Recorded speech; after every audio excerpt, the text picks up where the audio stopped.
Hello everyone and welcome to the complete iOS app development bootcamp. My name is Angela and I head up the iOS team at the London App Brewery. As a part of my job, I develop iOS and watchOS apps for our corporate clients, and also I teach on our in-person app development bootcamps. So I'm here to tell you about all the awesome things that you can look forward to as a part of this course. Firstly, you're going to be learning how to build over 20 mobile apps, after which you'll be fluently programming in Swift, and we're going to be taking you from complete beginner to app development professional. Because you will have understood how to build your very own cloud-based database, how to develop real-time chat applications, as well as using APIs and REST to grab data from the internet. And most excitingly of all, we're going to teach you how to build intelligent apps using machine learning, and also how to build augmented reality apps using ARKit and Core ML, Apple's latest frameworks in iOS 11. These are some of the most challenging but most cutting-edge parts of the course, and I've packed in over 5 hours of content on this alone so that we can break it down for you so that you'll be able to use it in your own apps that you'll build in the future. So by taking this course, you're going to find that you're saving yourself loads of time, because you don't have to watch some guy just coding along, not understanding what he's doing. In our courses, you won't just understand how to do something, but we're also going to explain why you're doing something, so that once you complete the course, you'll be able to build any app that you can dream of. You're also going to be saving yourself a lot of money, because instead of spending $8,000 to $12,000 on an in-person programming bootcamp, you're going to get all the benefits of an in-person programming bootcamp, as well as the curriculum that we teach, for a fraction of the price. And our course is carefully thought out and structured, so we really get you understanding what you're doing. There's beautiful animations and detailed explanations so that you won't ever feel lost and you'll feel empowered to start making your own apps. And after you complete the course, you will have over 20 apps on your portfolio that you'll be able to show any potential employer if you decide that you want to work as an app developer. Now, as if that wasn't enough, you're also going to get over $5,000 worth of free graphics assets, including user interface elements, including sketch files, Photoshop files, Illustrator files, a whole suite of design assets that's going to help you not only develop your apps, but make them look beautiful as well. Now, don't just take my word for it. Have a read of what our past students had to say about my courses.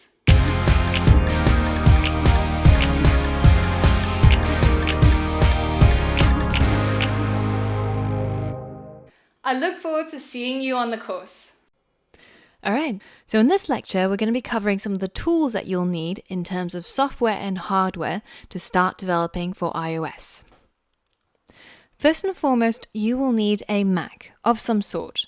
Now, it doesn't have to be the latest or the greatest, but it just has to be able to run OS X. So it's now called Mac OS. And the reason why we need Mac OS is because we need to install a piece of software called Xcode that will allow us to develop our iOS app. So this means that iPads, even iPad Pros, are out of the question. But if you had a iMac, or if you have a MacBook, or even a Mac Mini, it will work just fine. So if you don't already have a Mac and you don't want to invest a lot in a brand spanking new top of the range MacBook, then one of the cheapest ways is probably just going onto eBay and getting a secondhand Mac Mini for around $500, and it's a pretty great deal and it'll do just fine. But what do you do if you only have a PC? Well, the other option is that you can go for something called Mac in Cloud. So if you head over to macincloud.com, they have a service where essentially they offer you a Mac in the cloud. So you can be using your PC and you have a remote connection to a Mac that is just for you, and it's already got Xcode pre-downloaded, so you can just get up and go. Now, there's a lot of people who ask about Hackintosh, or how can you run a Mac, sort of dual boot a Mac on your PC without having to pay for a service like Mac in Cloud. Well, there's a number of ways that you can do this, but one of the major downsides is that Apple is very strict about controlling their software and the environment in which their software runs. So even if you're using Mac in Cloud, or even if you're using a Hackintosh solution, you won't be able to run your app on a physical iPhone device that you own. The only way that you can do that is by having an actual Mac. But you will be able to run it on a simulator inside Xcode. So this is a simulated version of an iPhone, and for all intents and purposes, it will work just as well. It's just, say, if you're really excited about having your app on your iPhone, then you really need to find a way of either borrowing somebody's Mac or getting one cheaply. I've detailed some resources in the text file of this lecture that talks about how you can go about exploring some of these ways of turning your PC into a Hackintosh. But I would still recommend try out some of the earlier solutions rather than going towards building a Hackintosh. It's just that we've had a lot of students on the in-person programming bootcamp who've tried to do this, and it's always given them a lot of headaches. So if you can really try and avoid this, this is almost the last-ditch solution. Now, the software that you'll be using is Xcode, and this is a piece of software that's written by Apple and allows you to write code, allows you to design your app, as well as run your app within the simulator that it comes with. And this is completely free, and in the next lecture, we'll be showing you how to download it and how to get it set up. So in order to be able to download Xcode 9, which is the version of Xcode that we'll be working with, your Mac's operating system has to be at minimum macOS Sierra, and it has to be 10.12.6 or above. Alternatively, and what I recommend is to simply update to macOS High Sierra, which is the latest version of macOS. So it's a free update, and you can do it quite easily inside the Mac App Store, and that's macOS version 10.13 or above. So it's quite easy to check the version of macOS that you've got. So if you just head over to the Apple symbol here and you go to About This Mac, then you can see what is the version of macOS that you're running. And you can click Software Update in order to take you to the App Store where you can update your software. Alternatively, you can just head into the Mac App Store and search for macOS High Sierra, and it'll take you to the download page where you'll be able to download it for free. So usually what happens with Xcode is that they'll support the last version of macOS, so in this case it'll be Sierra, for a while, so maybe usually 4 to 6 months. And then the later versions of Xcode 9 will no longer support it, and it'll require you to update to macOS High Sierra. So macOS High Sierra is an intermediate update for Sierra. And it goes along the naming convention that Apple tends to use. So for example, when Lion was updated minimally, the version was called Mountain Lion, and similarly with Leopard and Snow Leopard. So this is Sierra and High Sierra. So there's no major dramatic changes, but there are some nice little tweaks and a few things that you might find to be quite useful. So you can have a browse on Apple's website, but one of the things that's quite cool that I've noticed is actually their photo editing software. The latest version that ships with High Sierra has almost Lightroom-like capabilities. So if you're an amateur photographer, these might be some cool tools that will help you. So for example, adjusting levels and white balance, etc. on your photos. And it makes it really easy and pretty neat. And there's a whole bunch of other things that they've added. Generally, I would say are just tweaks, things that make your life marginally better. I would recommend to update to High Sierra now if you haven't already done so. We've been testing the beta for a while and it's quite stable, and in order to use Xcode 9 in the future, you'll probably need to update at some point, so I recommend getting it now. So when you're testing your app, you've got the choice of either testing it on a physical device if you own an iPhone or an iPad. So because the course is aimed at teaching you how to make apps for iPhone, a lot of the designs that you'll be making and a lot of the project stubs will have the design and layouts optimized for iPhone. So it might look a little bit stretched, but it will work just fine. If you don't have an iPhone, you don't have to run out right away and get one. This is something that I would recommend, once you realize that you're really into this and you really want to carry on making apps for iPhone, or if you're at the point where you're about to release it on the App Store, then you have to test your app on a physical device. It's at this point when you would actually get an iPhone, so not straight away. So as I mentioned, Xcode comes bundled with a iOS simulator, and it's sort of like a virtual phone that runs on your computer, and you can essentially, use the rotate gestures, the shake gestures, you can zoom in and out, you can tap, etc. So it's just a simulated iPhone, and that works just as well. The only times when it doesn't really work so well is when you are using notifications, or if you're using Apple Health or Apple Home or some of those things, it can get a little bit tricky. All right, so another question that we get asked a lot is about universal development. So this is your cross-platform ways of developing apps for iPhone. The three that just came off the top of my head is PhoneGap, which uses HTML, CSS, and JS. Xamarin, which uses C#, and Appcelerator, which uses, again, JavaScript. So the advice that we tend to give students is that while this seems really appealing because you're essentially developing once and deploying it both on iOS and Android, you can do that simultaneously. The problem is that your user experience won't be as nice. You won't be able to tap into some of the native functionality of the phones. And in terms of design wise, it's just not as pretty, and it's very obvious to a seasoned developer looking at something that's been done on cross-platform. So I would strongly recommend you actually learn to use the native tools because it is the most powerful and allow you to build more complex apps in the future. And that's exactly what we'll be doing in this course. We're going to be using the professional tools, so Xcode, in order to make iOS apps. Another thing that you should always ask yourself before you make any app is, do you actually need an app, or can you actually make do with a mobile responsive website? Now, because we have a mobile app development agency as well at the London App Brewery, one of the things that we tend to recommend, we have a lot of clients who come to us and say, I want you to make this app.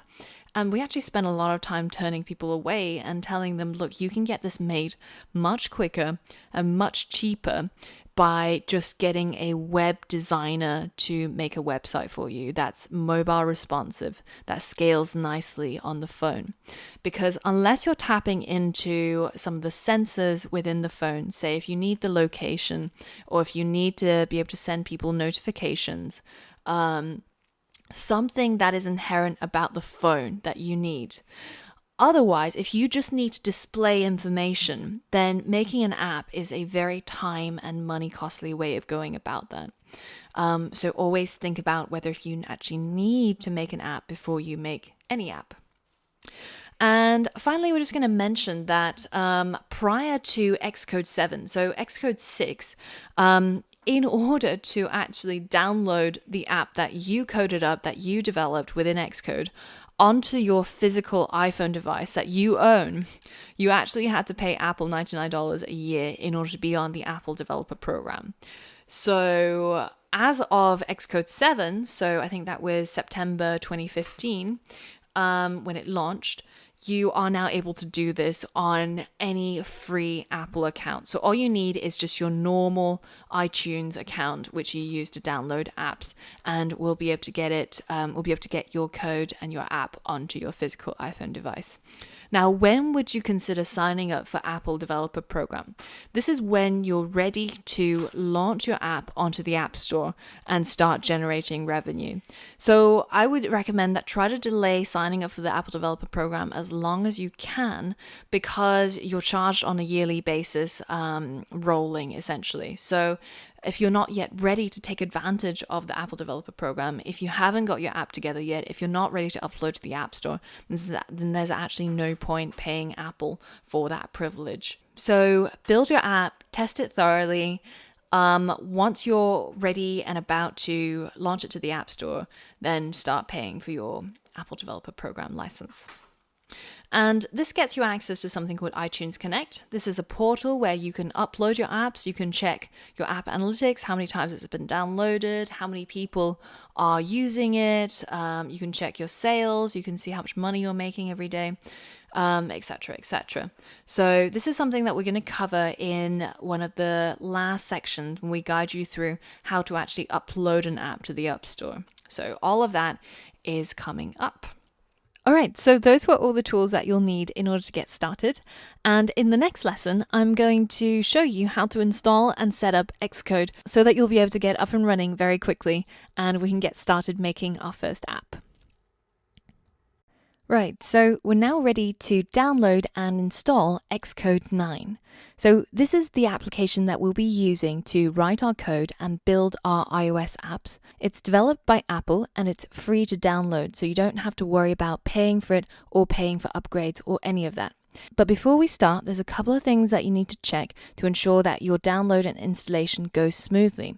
First thing is to make sure that you have enough space on your hard drive. So even though Xcode is only about 4.5 gigabytes, you need about 10 gigabytes for the download and installation. So first check to make sure that you have enough space. And to do that, it's pretty simple. Just head over to the Apple icon at the top of your menu bar and go to About This Mac.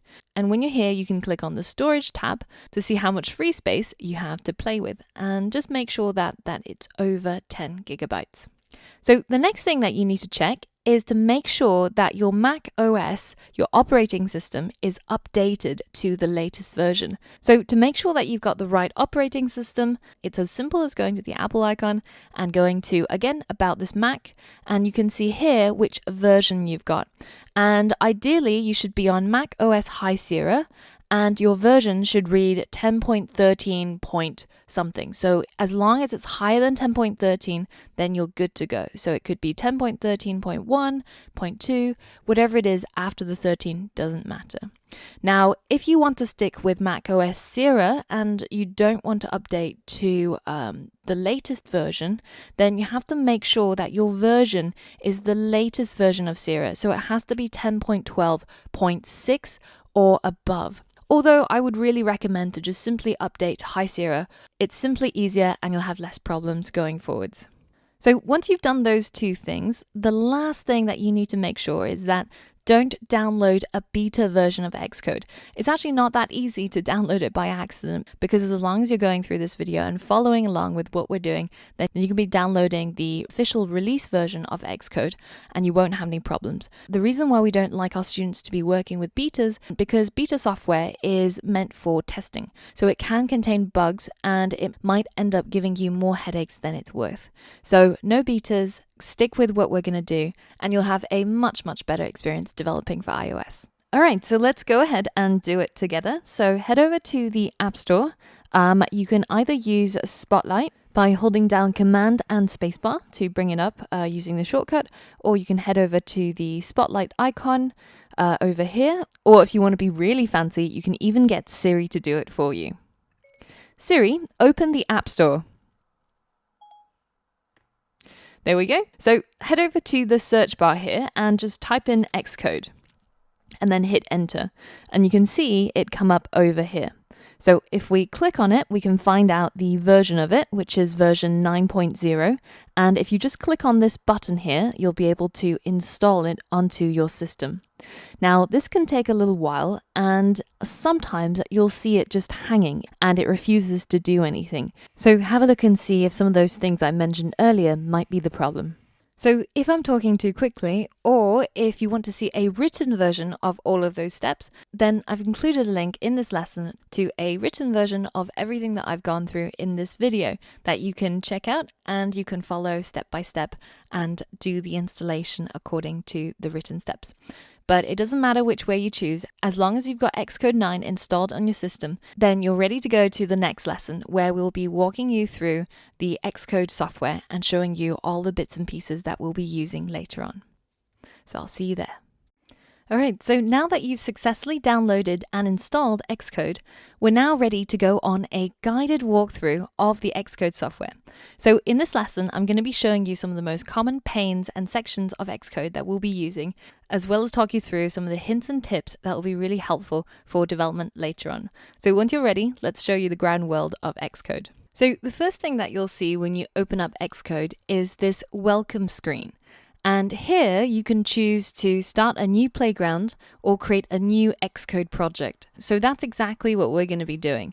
So go ahead and click on create a new Xcode project, and then it takes you to the project creation wizard. and allows you to choose a template for your project. So we're looking at the iOS templates at the moment, and you've got single view application, or create a game template, or an AR app template, as well as things like master detail, page space, or tab-based app. So unless you're creating a game or ARKit app, then most professional developers will choose to use a single view application as the template. And the reason for that is because with things like master detail, page-based, or tab-based app, you get a lot of extra things added in that may or may not be useful. So we tend to choose single view application because it's the most customizable, it's the most flexible, and it will allow you to add all of these things later on if you need them anyways. Now you can see that there's also other tabs such as creating a watchOS app or a tvOS or macOS app. But since this course is all about iOS, then we're going to stick to that and make sure that the single view app is selected and go ahead and click next. So this is the screen where you're going to input some details for your app, including the product name. So this is the name for your app. And in our case, we're simply going to call our first app Hello World, in accordance with traditional programming tutorials. We're going to create our first Hello World app. Now the team section, we're going to leave blank, so leave it as none. Later on, when I show you how to download your app onto your physical device, we're going to be digging into this and we're going to be setting it up. But for now, we're just going to leave it as none. So the next thing you have to fill in is your organization name. So if you have a company, then this is where your company name goes. If you don't have a company, then simply put down your own full name. Then the next field is the organization identifier. So this is where they expect a reverse domain name structure. So what is that? So for example, our website is londonappbury.com. So the reverse domain name structure of that is com.londonappbury. So the next thing that we see is the language. We're going to keep that selected as Swift, and the final 3 checkboxes we're going to leave unchecked. So in later, more advanced modules where we teach you how to save user data locally, then we're going to be checking this box to use core data. And when we teach you how to test your app using unit and UI tests, then we'll be using these 2 boxes. But for now, we're going to leave all of them blank, and we're going to go ahead and click next. So now you're asked to save your project somewhere, and if you want, you can set up a folder to hold all of your app development projects, and you can save everything in there so that you'll be able to find it later on. Alternatively, and what I'm going to do for now is I'm simply going to save this app onto my desktop. So I'm just going to go ahead and click Create. So this is the screen that you'll see whenever you created a brand new app. So I'm going to take you on a tour of Xcode to show you where all the different components are and some of the most commonly used buttons. Now let's start from the top and work our way down. So right at the top of Xcode, you can see this here, which is the status bar. And the first thing that you might notice is that it looks incredibly similar to the other Mac apps that you have. For example, iTunes. So right at the top here, you've got a play and pause button, and you've also got the part that shows you what is being played and some more information about your song. And similarly with Xcode, up here we've got a play button and a stop button. So this builds and runs our code project onto the simulator or onto a physical iPhone device. And you can also stop the running by using the stop button. So you can determine where you want your app to run by clicking on this button here. And that allows you to choose either a device, so a physical iPhone, if you have it connected to your Mac, or you can choose one of the many iOS simulators that comes with Xcode. So when you choose any of these simulators and you hit run, you'll see that you get a simulated iPhone device running inside your Mac. So you can resize this if it's too big for your screen. And it's got this bezel around it. And that allows you to click on various buttons like the home screen button or the volume controls, etc. But I personally prefer it without the bezel. So I tend to go into Window and Show Device Bezel. I uncheck that to just simply get my full-size iPhone screen, which you can fill your desktop with to make it a lot bigger. So that's launching your simulator, and we can go ahead and click Stop to stop the running of our app. The next part you see is the app status. So here it'll tell you, for example, right now it's finished running, or before when it was building, then you get a progress bar. You'll also get your errors and warnings show up over here as well. So that's just a general status of what's happening inside Xcode and to your projects. Now, moving further along, we've got these 3 buttons, and we're going to be using these 2 quite a lot, and the third one less so. So the left one is normally selected by default because it shows the standard editor. So that means that the middle part of your Xcode is just a single screen, and that's what the standard editor means. Now, if you click on the 2 circle icon, this brings up the assistant editor, and this allows you to split the middle section into 2 screens. And sometimes this is really, really useful. For example, when you're designing your app, and you've got your canvas on the left-hand side, you can have your code file showing up simultaneously on the right-hand side, so you can flip back and forth quite easily. And we're going to be using this quite a lot when we're designing our apps. Now, the third button is for the version editor, and this allows you to see previous versions of your code. So, for example, if you made some big changes, but then everything broke, then you can revert back to your previous versions and you can inspect them here and compare and contrast, and you can either copy things over or simply roll back to a previous version. We're not going to be using that one too much, so let's go back to the standard editor that we're going to be really familiar with. Now, on the right hand side, there's 3 more buttons, and they are for popping out your 3 main panes. So the pane on the left is called the navigator pane, and it's composed of a number of tabs. For the majority of the time, you will be working within this project navigator tab here, and this shows you all of the files that together make up your app. So that's the project navigator.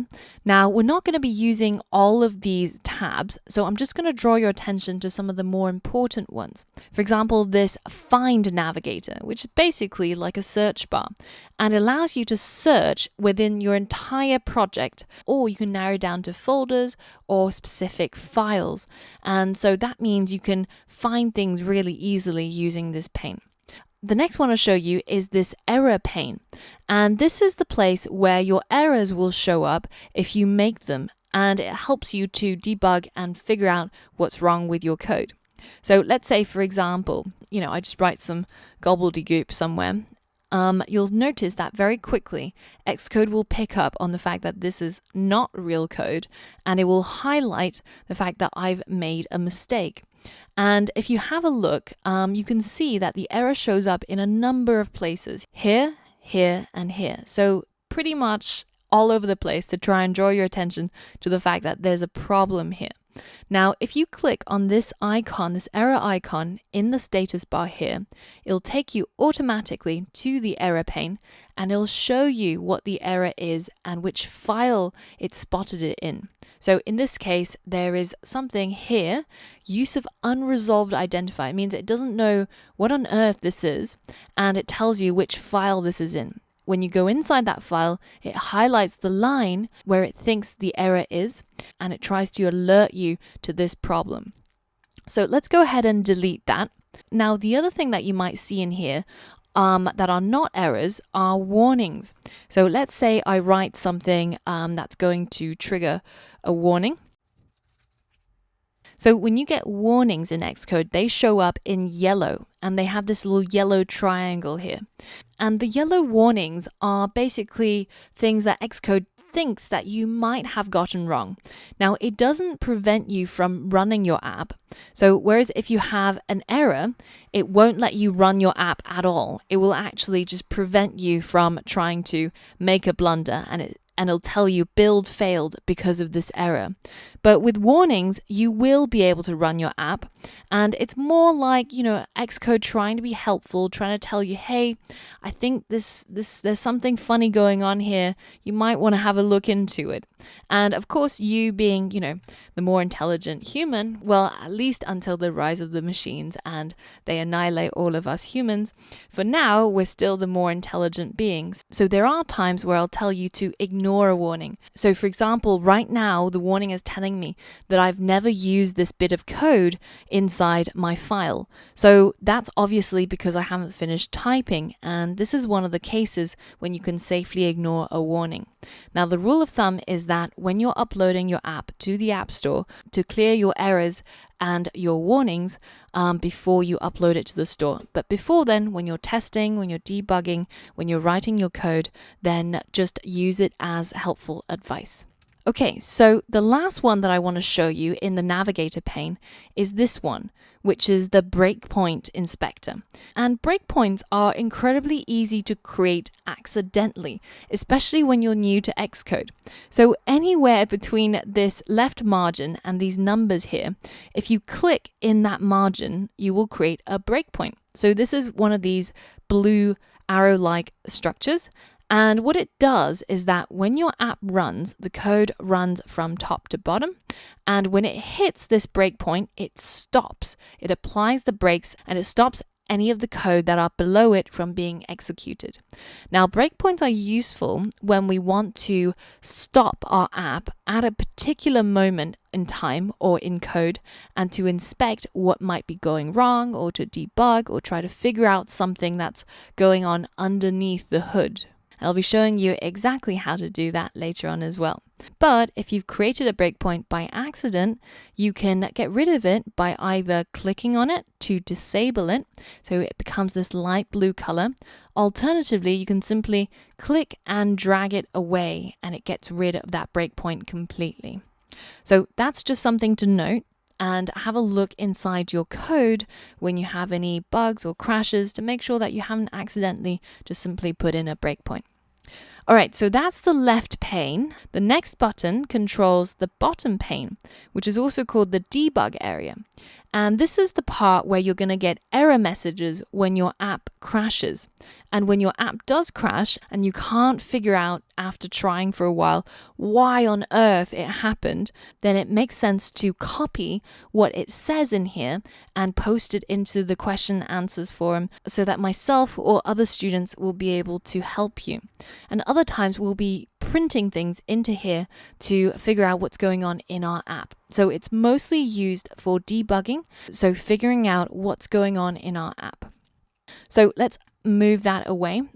Very often when you're coding, and especially if you're working on a 13-inch laptop, there's not a whole lot of space. So you might want to get rid of some of these panes if you're just going to be coding for a while. And it's always good practice to try and maximize your code file so that your code doesn't wrap. Then what happens is that your code is displayed on two lines because of the space constraint, but actually they belong on the same line. So it's a good idea to try and give yourself as much space as you can when you're coding, and that makes everything so much easier when you can see exactly what's going on. Now, the last pane that I'm going to show you is this one on the right. And when you're working inside the code file, you won't find yourself using this right pane very much. So it makes sense to pop it out. But when you're designing your app, you're going to find this right-sided pane, or what's known as the utilities pane. It's going to be really, really useful. So let's go ahead and create our Hello World app. Now, the first thing I'm going to do is I'm going to go inside the main.storyboard. So this is the place where it holds our canvas. And this is where we can design our app to make it look nice. So we can go into what's called the object library down here. So again, there's 4 tabs here, but 99% of the time you'll find yourself using only this one, which is the object library, and it's selected by default. Now I'm going to go to the bottom here and search for a label to put into my app. Now, labels are used for displaying various bits of text. And in this case, I'm just going to display the words Hello World.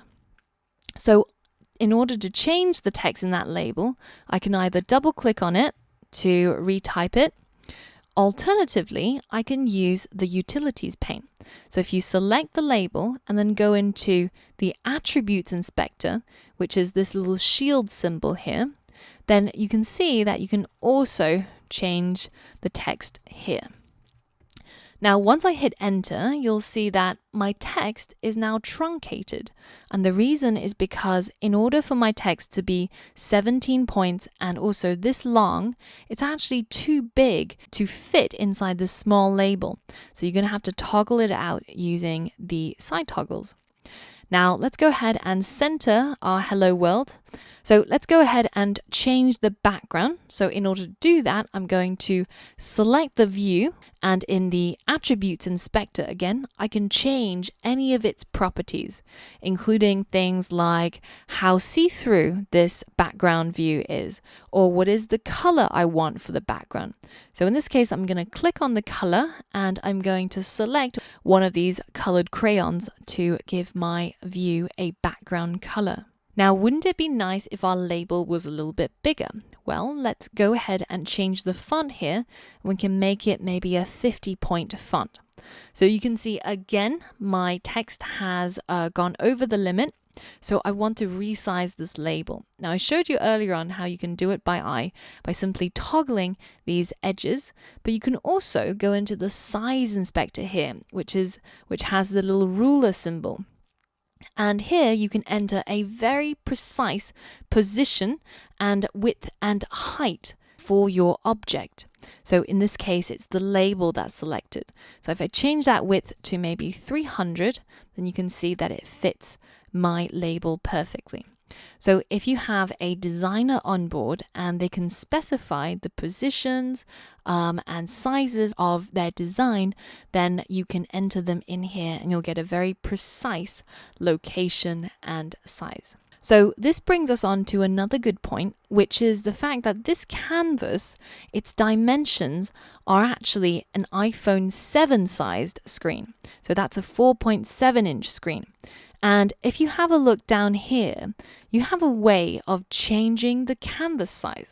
By default, the canvas is an iPhone 7. But if you want to change its dimensions to maybe say an iPhone SE, which is the same as an iPhone 5 screen size, then you can do that down here. And you can also change the orientation of your canvas.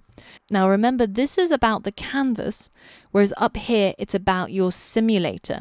So that's your device and that's your canvas for your design. So now the last pane that we've got is this one here. And some of you may or may not see it. The toggle for it is a little bit hidden because it's this tiny little button down here. But if you press it, then you can toggle this pane here, which is called the document outline. And the reason why it's really useful is because, say if I have two of these labels which are really close to each other and I want to select one of them, then I can actually see both of these labels inside the document outline, and I can also click on it to rename it. So let's call this label 1 and let's call this one label 2. Now I can double click to select label 1 and move it up, or double click label 2 to move it down, or I can select label 1 and only change its color to white. So that's basically an easier way of selecting what's on screen when they are geometrically overlapping. So one last trick to show you before we wrap up is that you can increase and decrease the size of the canvas by using this toggle here, plus and minus.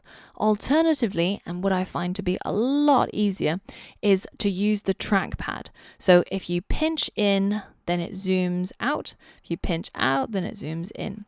And if you use 2 fingers on your trackpad, then you can pan and move your canvas around where you want it to be. All right, so now that we've created our Hello World app, we're going to go ahead and run it on our simulator.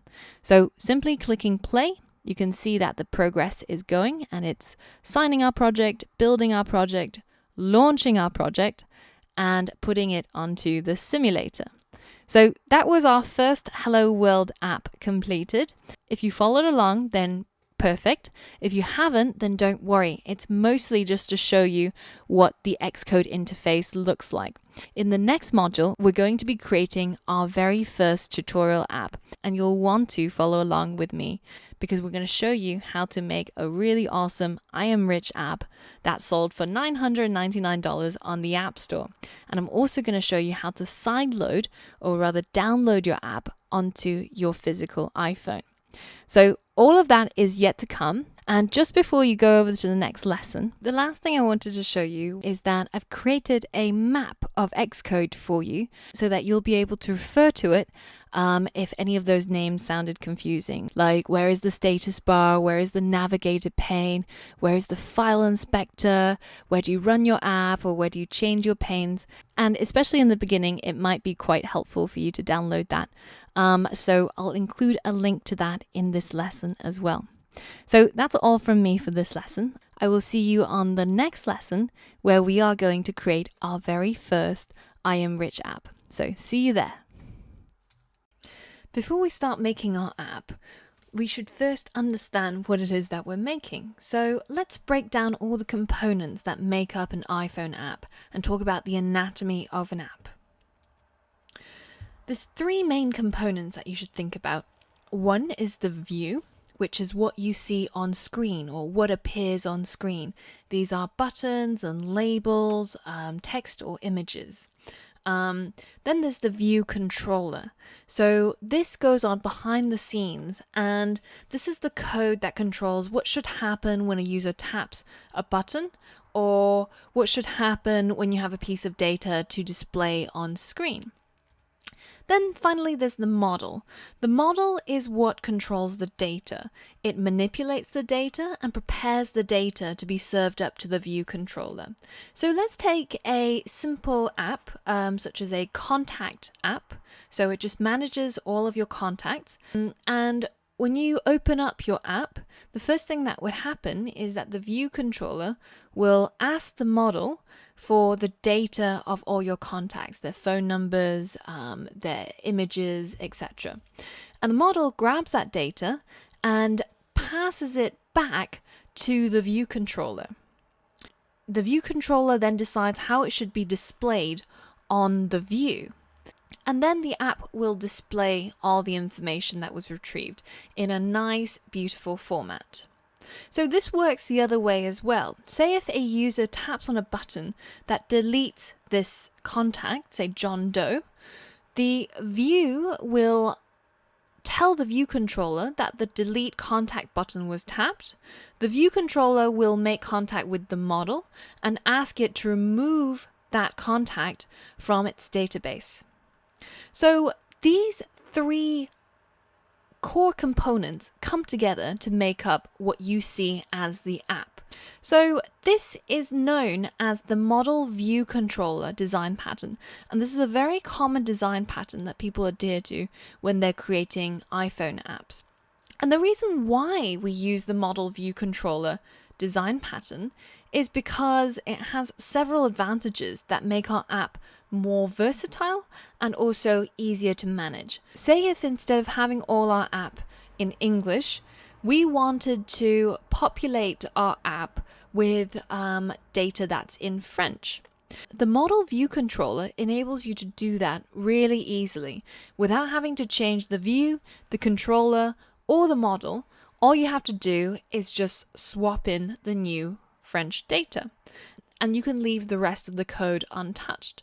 So this way, it's quite easy to produce new versions of your app, retaining the functionality and only swapping out the data. Another reason why people really like the model view controller is the fact that it separates all the different functionality and the different components into individual packages of code. So this way, if there's a problem in your app, if there's an error or a bug, it's much easier to identify by looking to see whether if it's in the view, or if it's in the controller, or if it's in the model. This way of modularizing code makes it easier to maintain and helps you when you're debugging. Okay, so this is a very brief introduction into one of the design patterns that we'll be covering, the MVC or Model View Controller design pattern. And in future, when we're creating more complicated apps, we'll be going into some of the other popular design patterns, as well as diving a bit deeper into the model view controller pattern as well. But for now, all we need to know is that there's three core components that make up all our apps: the view, the controller, and the data model. And combined, they come together to create our app. Okay, so that's a brief primer on app anatomy. In the next lesson, we're going to be creating our very first app. So I'll see you on the next lesson. All right, enough talking. It's time for us to make something. And today we're going to be building our first Hello World app. Now, this is almost an inevitable step in every single programmer's programming life. He or her will have built a Hello World website or Hello World program.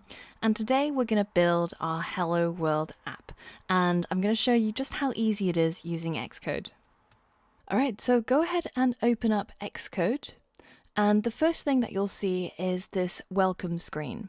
And everybody should get it unless you've told it to never display it, in which case you can toggle it here.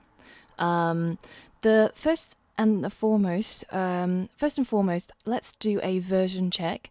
Just look over here and make sure that yours also says version 8 point something. So I'm currently using the beta version because I'm recording this ahead of the launch of version 8. But yours will say, version 8.1 or 8.0. But as long as that first number is 8, then we're good to go. All right, so now go ahead and click Create a New Xcode Project, because that's what we're going to be doing. And then we're going to click on Single View Application. Now, when you see this screen, this is kind of like a wizard for building your Xcode app. And you can use different templates to create different types of applications, iMessage application or a page-based application. But today we're just going to stick to single view application. So let's go and click next. Okay, so now it's going to ask you for a couple of details for your app. So let's go ahead and give our app a product name. So I'm going to call it Hello World. And my team is obviously our company. But you may or may not have one. That's fine. You can leave it blank. And in the field organization name, you can just put down your actual name if you don't have a company or organization. And now this is the part that's quite important. It's an organization identifier. And this is the first part that makes up what is called your bundle identifier. So a bundle identifier is almost like a URL that uniquely identifies your app within all of Apple's apps and their inventory. So the important part is this. What they suggest is for you to use what's called a reverse domain name. So here we've put down com.londonappbury because our website is londonappbury.com. So if yours is, google.com, it would be com.google. And if you don't have a website, then just go ahead and put your full name. And the reason why this is important is because most domain names, or in fact all domain names, are unique. And this is just a way of making sure that your app doesn't clash with anybody else's bundle identifier. So hopefully nobody who is called com.yourname has made an app called Hello World. But if they have, then maybe add in your middle name as well, just to make sure it's really unique. Okay, great. Now, next we're going to choose Swift. So there's two languages that can be used for programming iOS apps. And Objective-C is the older language. Whilst in use, we don't really recommend students learn Objective-C from scratch. And this course will be teaching you the latest and the greatest, which is Swift. So go ahead and click that. And we're going to keep device as iPhone. And we're going to keep all of these unchecked for now, because we're not going to be using unit testing within this app, and we're not going to be using core data. We'll show you some of those in some of the later, more advanced apps, but for now, we're just going to leave it blank and go ahead and click Next. Okay, so now it will ask you where you would like to save your project, and I'm just going to put it onto my desktop. But if you want to put it somewhere else, then you can go ahead, just change it to whatever folder you want it to be in. Now, there's an important part here that says source control and whether if you want to create a Git repository. So Git is a way of version control. So it's a way of being able to manage the different versions of your app or your programming project. And instead of getting Xcode to manage these versions, which is what would happen if you tick here, later on we're going to show you how to use GitHub, which is a free online cloud-based way of managing collaborations as well as versioning of your app. So we're going to go ahead and leave that unchecked. And then we're going to go and click Create. Okay, so now that you've created your app, this is what it should look like. You'll have a project setting page, which is what I'm on at the moment. You'll have a design page, which you'll find under main.storyboard. Now, if you just have a look in the file structure over here, you can see that we've got different files with different file icons. Now, the ones with the Swift orange bird are our programming files, so they all end in .swift. Viewcontroller.swift is where you'll be mostly. And there's other files which have these yellow outlines, and these are our design files. So launch screen.storyboard is where you can design the initial loading screen. So this is where people tend to put in their company logos. So for example, if you open up Candy Crush, that first screen with King showing up, this is where they will design that part. And then there's main.storyboard, which is where you'll be spending most of your time doing the designing for your apps and its screens. And then there's these blue icons, which are subfolders.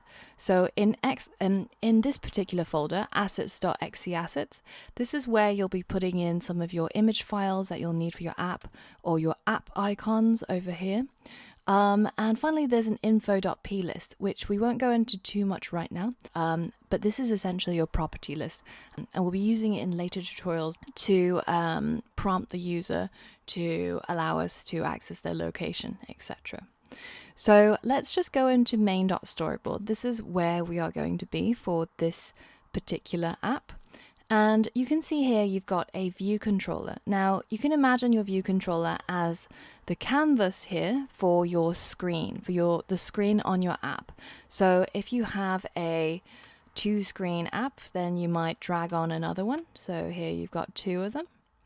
And you can link these screens up, so it might go from, first screen, which is a welcome screen, to the login screen, or to another registration screen, for example, like this. So that's quite simple to do, but let's go ahead and get rid of all these extra screens, which we don't need. So let's look at our main view controller. Now, as we mentioned before, you have a document outline over here. So this is the file structure for everything that's on screen on your view controller. So for example, if I find a button in the object library, which remember is over here. Now, if you don't see this right side pane the way that I see it, it might be because you haven't popped it open. So this button, remember from our Xcode guided tour, this button pops open the right side utilities pane. So let's drag that button onto the screen, and you can see that it appears in the hierarchy under the view. So this view is there by default, and this is essentially the bottommost layer of your view controller screen. So if we go ahead and change that view, so with the view selected, or you could tap somewhere blank on the screen, then you can go ahead and change the background color. Let's make it a nice purple color. There we go. And let's just go and delete that button. And then I'm going to go into the object library down here, and I'm going to search for a UI label. There we go, a label's popped up.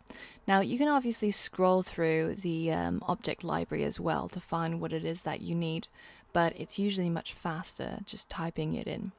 Okay, so let's drag the label onto the screen, and we're going to call it Hello World. Okay, great. So you can see that I've edited the text over here, and making sure that this particular tab, which is called the Attributes Inspector, is open.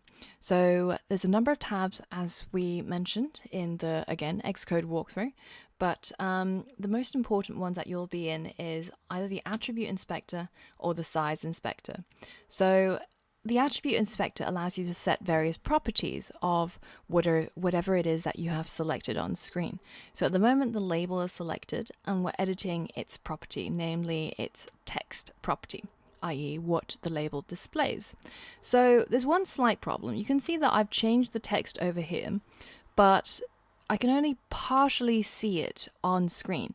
And especially if I increase that font size to, I don't know, something like 32, you won't see anything on screen other than just ...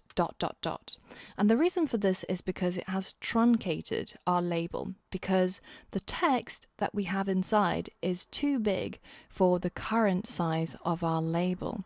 So you can either go ahead and toggle it by dragging one of the corners, making it appear, or you can actually click on some white space outside of the canvas, reselect the label on the canvas, hold down Command on your keyboard and press the equal sign on your keyboard.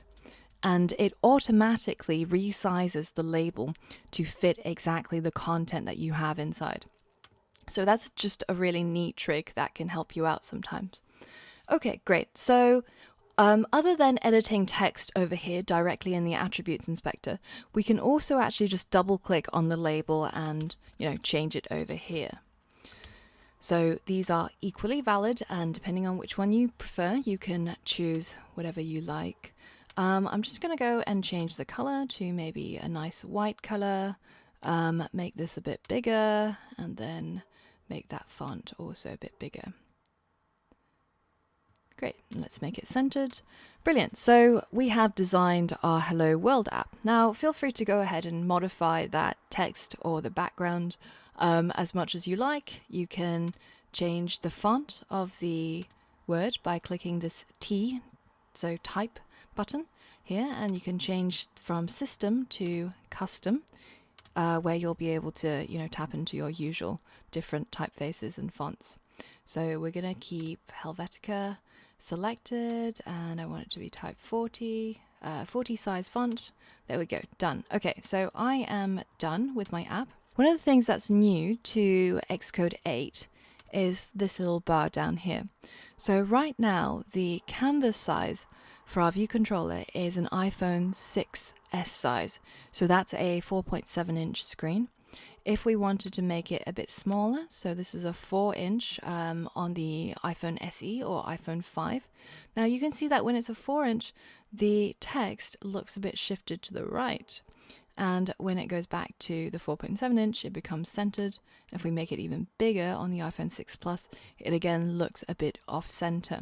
So this is because we haven't set any constraints. We haven't set any rules for how our user interface elements, such as our label, should be displayed. So in future tutorials, we're going to dive deep into auto layout and setting constraints. And we're going to teach you how to make everything on screen look exactly as you want it to on different screen sizes, and also when you change from landscape to portrait orientations. So that's all to be covered. Right now, all we're doing is something very simple. We're just making our first Hello World app. So now that I have my screen designed and I'm quite happy with the way it looks, I'm going to go ahead and run my app on the iPhone simulator. So I've only got one active scheme over here. So say if I had a watch app or a tvOS app, I will have more than one scheme to select from here. But at the moment, I've only got an iOS app, so I'm going to select that, and then I'm going to select which device I want to run it on. Now, if you have a device that's set up over here, like a physical iPhone that's connected to your Mac, it'll show up just under device, and in the next tutorial we'll actually be teaching you how to sideload apps onto your phone. There's a few steps that Apple forces you to go through, confirming your identity and your Apple account, etc., before you can do this. But for now, all we're going to do is just keep to the simulator. So I've designed this for an iPhone 6 screen, so I'm just going to select iPhone 6 in here, and I'm going to press play. So this is building the app and running the app on the simulator. So let's go ahead and do that. Now, there's a few shortcuts that might be quite useful. For example, building and running, instead of pressing the play button, you can also press Command R. Now, when you're running your app more frequently in the future, when we're getting onto more complex apps, this will be something that will come in really handy. Okay, so we can see our iPhone 6 is just starting up. And when you click on this, this is actually within the simulator. So the first time that your simulator starts up, it'll take a little while for it to set up the environment and try to mimic an iPhone 6 as closely as it can. And once that setup is done, you'll see almost a replica of an iPhone in your Mac. Okay, so now you can look at the status of how your app is running up here. So right now it's running. Before it was attaching and basically downloading the package onto the simulator, and now it's showing the app. So perfect, we have made our first Hello World app. Way! So let me show you a few things about the simulator. Sometimes when you run the simulator, it can show up as a giant screen. So what you have to do is go into Window and go into Scale, and you can resize the screen to whatever size you want. So sometimes it shows up like this, and it looks a bit like a big blob, which is not helpful to anyone. So especially if you have a Mac that has a relatively small screen, like a MacBook Pro or a MacBook Air, then you'll need to resize it down to 50%. The other thing is that when you click on hardware, you can click on Home to go into the home structure, and it looks pretty much just like an iPhone. With all of its enabled features. So at the moment, our app doesn't actually have an app icon, and you can see this is the default no app icon image. And in the next tutorial, when we make I Am Rich, we will teach you how to put your app icons into your Xcode project, and it will show up in here. Okay, so that's all for this episode. So now we've made a new Xcode project. We've designed our canvas, designed our view controller to look the way that we want it to, and we've managed to display Hello World in our own app called Hello World. So well done. And this concludes this first module, where we introduce you to how to download and get Xcode set up, how to use it, and some of the various buttons and features it has. So in the next module, we're actually going to go on to our first proper app that we're going to build. And it's mostly, again, still getting to grips with Xcode, understanding how to design apps within storyboards. And we're going to teach you how to launch your app onto a physical device. So that's all to come, and I'll see you in the next module. Alright guys, we're back with another app tutorial, and this time we're going to make a Las Vegas dice shaker app. This is going to be really useful for all of those betting needs of yours. So in the previous two tutorials, we've learned about the interface builder, how to design and lay out our app, and you've actually had a go at doing it yourself by making I Am Poor. So if you haven't done the challenge I Am Poor, I strongly urge you to go and do it before you continue, because it's really important to get the hang of all those little buttons in Xcode, and it's only when you start doing it without the tutorials that you really get to grips with the whole thing. So go ahead and finish that challenge if you haven't. And for those of you guys who have already completed I Am Rich and I Am Poor, it is time to start building the Dicey app. Now, this is actually a very simple app, and let me just show you what it looks like. So here's Dicey, let's launch it, and it's just two dice images with a logo at the top and a button at the bottom. When I press the roll button, you'll see that the dice faces change, just like a real dice shaker. Now, you're not going to be able to see this, but just trust me on this. I'm going to shake my iPhone, and you can see the dice changing its dice face. Alright, cool. So this is what we'll be building, and it's a very simple app, but it's a really fundamental app to get to grips with some of the most important parts of app programming. So up till now, we've we've only been really working with Interface Builder and designing and image assets, so it's all about the view and the appearance. But in this tutorial, we're going to be diving deep into coding, and we're going to be addressing some of the most fundamental parts of iOS development. So we're going to be looking at collections, namely arrays. We're going to be seeing how to link up your design with your code. We're going to look at IBOutlets, IBActions, how they work, and some of the common bugs that arise with those things. And finally, we're going to be looking at randomization, methods, functions, and all of the core pieces that really make up an app. So it's a very simple app, it's a very simple tutorial, but it's going to cover pretty much 90% of the stuff that you're going to use on a day-to-day basis when you're developing apps. So I can't wait to get started teaching you guys. So head over to the next lesson once you're ready, and we're going to learn how to make the Dicey app. All right, so first and foremost, we are going to start a new Xcode project. So you're already pro at this, so you should know what to do. So again, you'll see the Xcode welcome screen, and we're just going to click on create a new Xcode project. And we're going to choose single view application under iOS, click next, and we're going to name our product Dicey with 2 E's because that's obviously cooler than 1 E. Now, team, you can leave none if you don't have one. Organization name, put it as your own name, and organization identifier. Again, this is a reverse domain name with either your full name or your company web address. So if you get confused about any of what I've just spoken about, go back to the I Am Rich tutorials, and we've covered all of this in detail. So take a look at that if any of this sounds confusing. So make sure that your language is selected as Swift and keep all of these 3 unchecked. And we're just going to click next.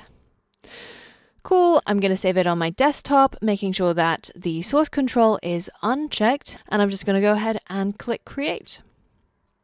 All right, so now that we've set up our new project, we're going to go ahead and design the storyboard. So head over to main.storyboard over here.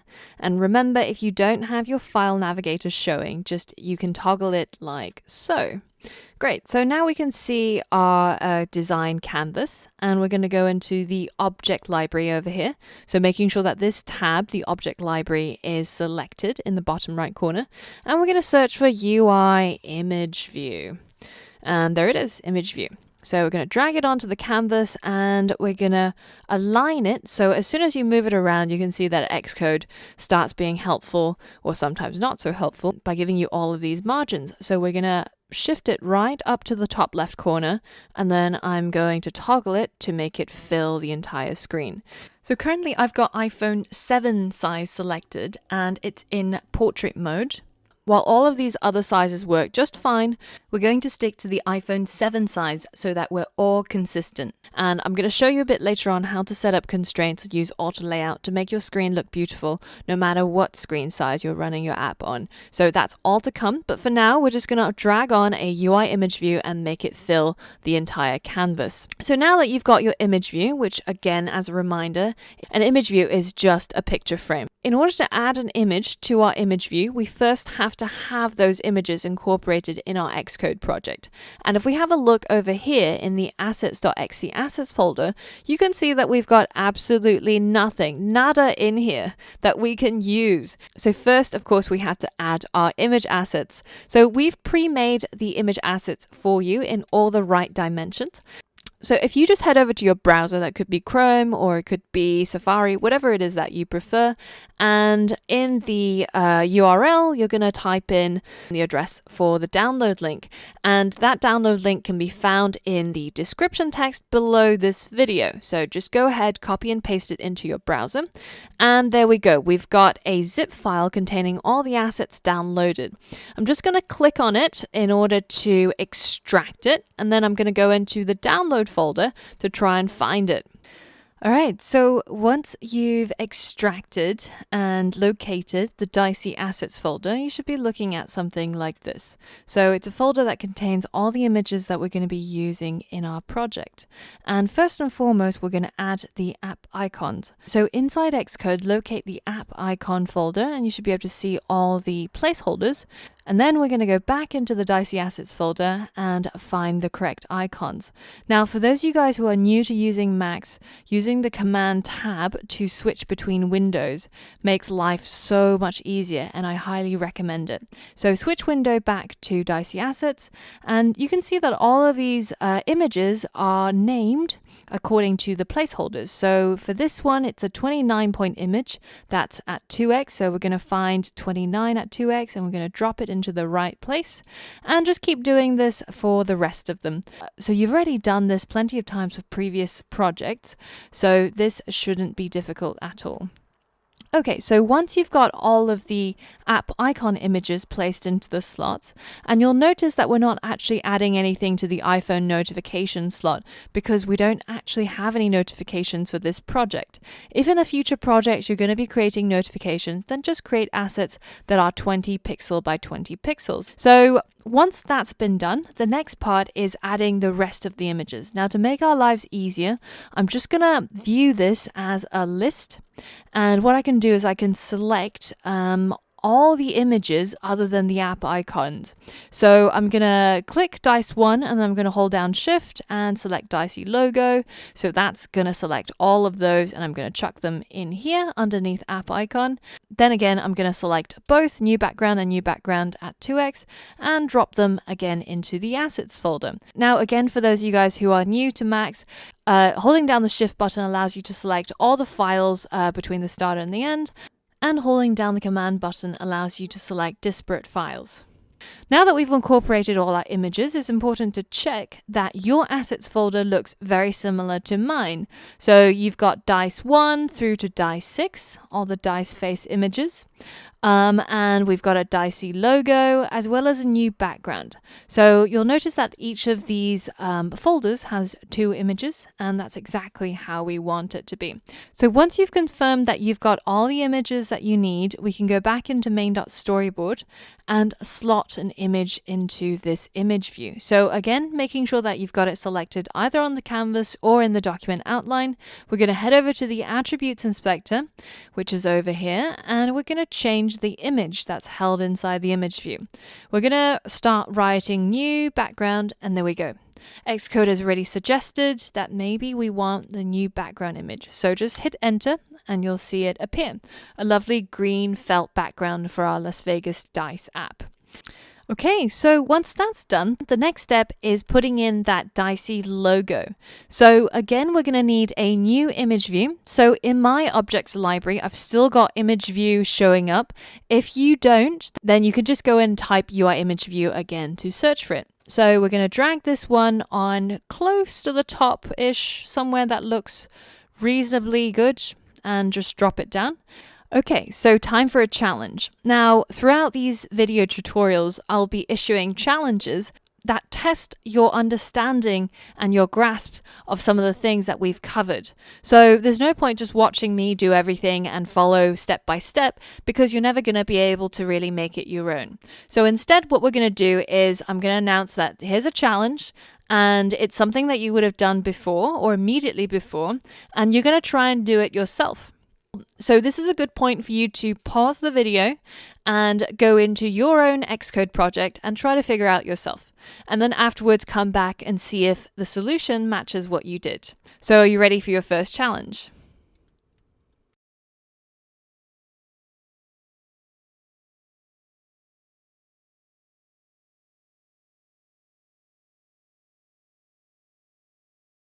So did you remember how to do it? Now, if you didn't, this is just a quick reminder. With the image view selected, we're going to head over into the attributes inspector and change the image to Dicey logo. And click enter. There we go. Now, one thing about this image is that you can see that it's slightly stretched. It looks a little bit odd.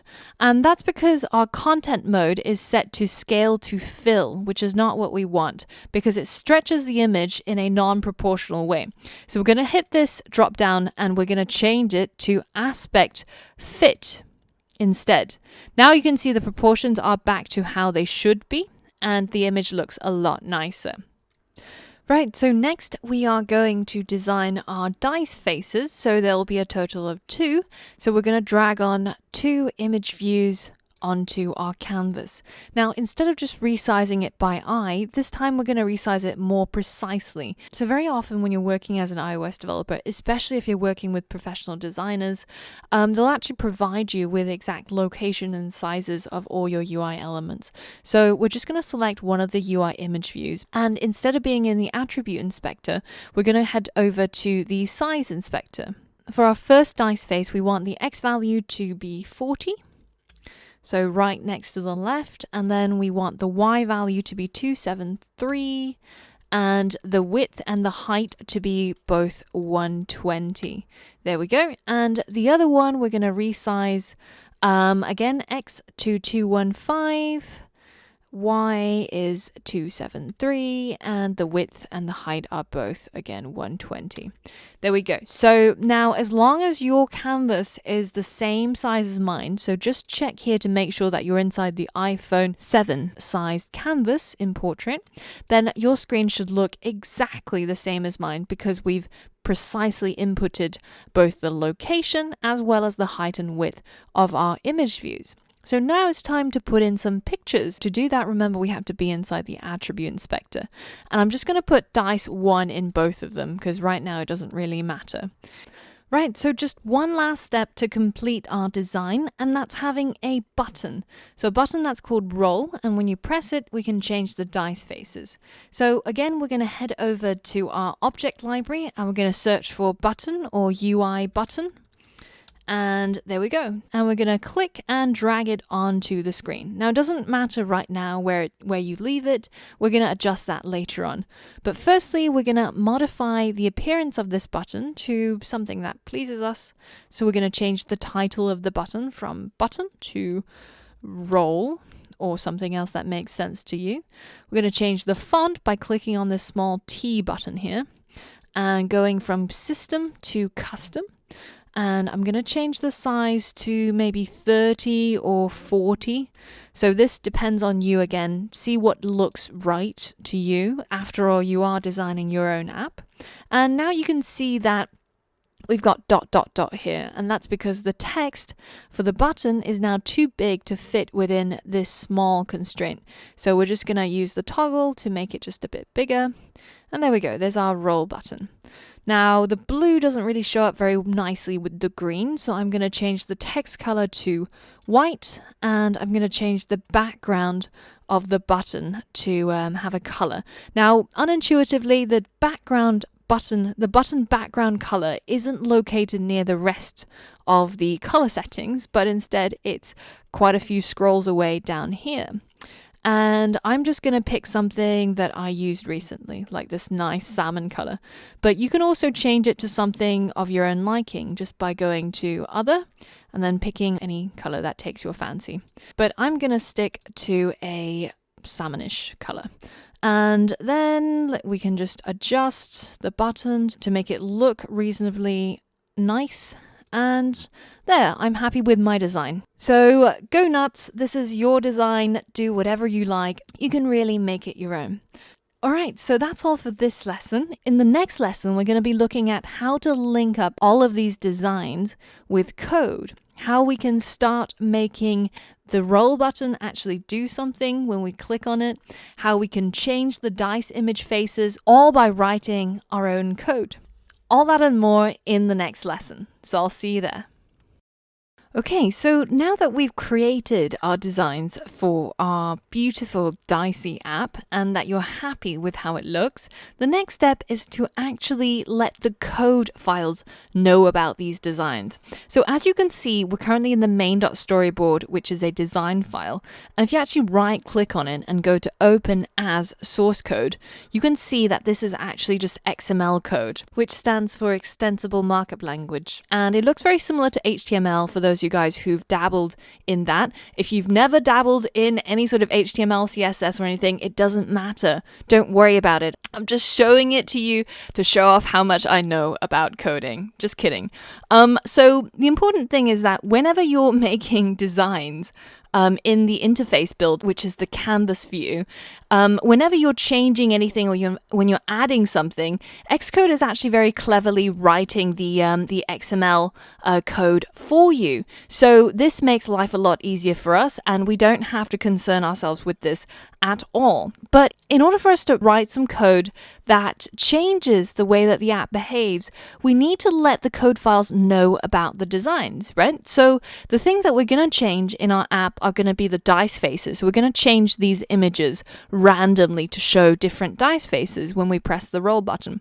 We also need to let the code file know about this roll button so that it knows when it gets pressed and whether if it needs to change its appearance.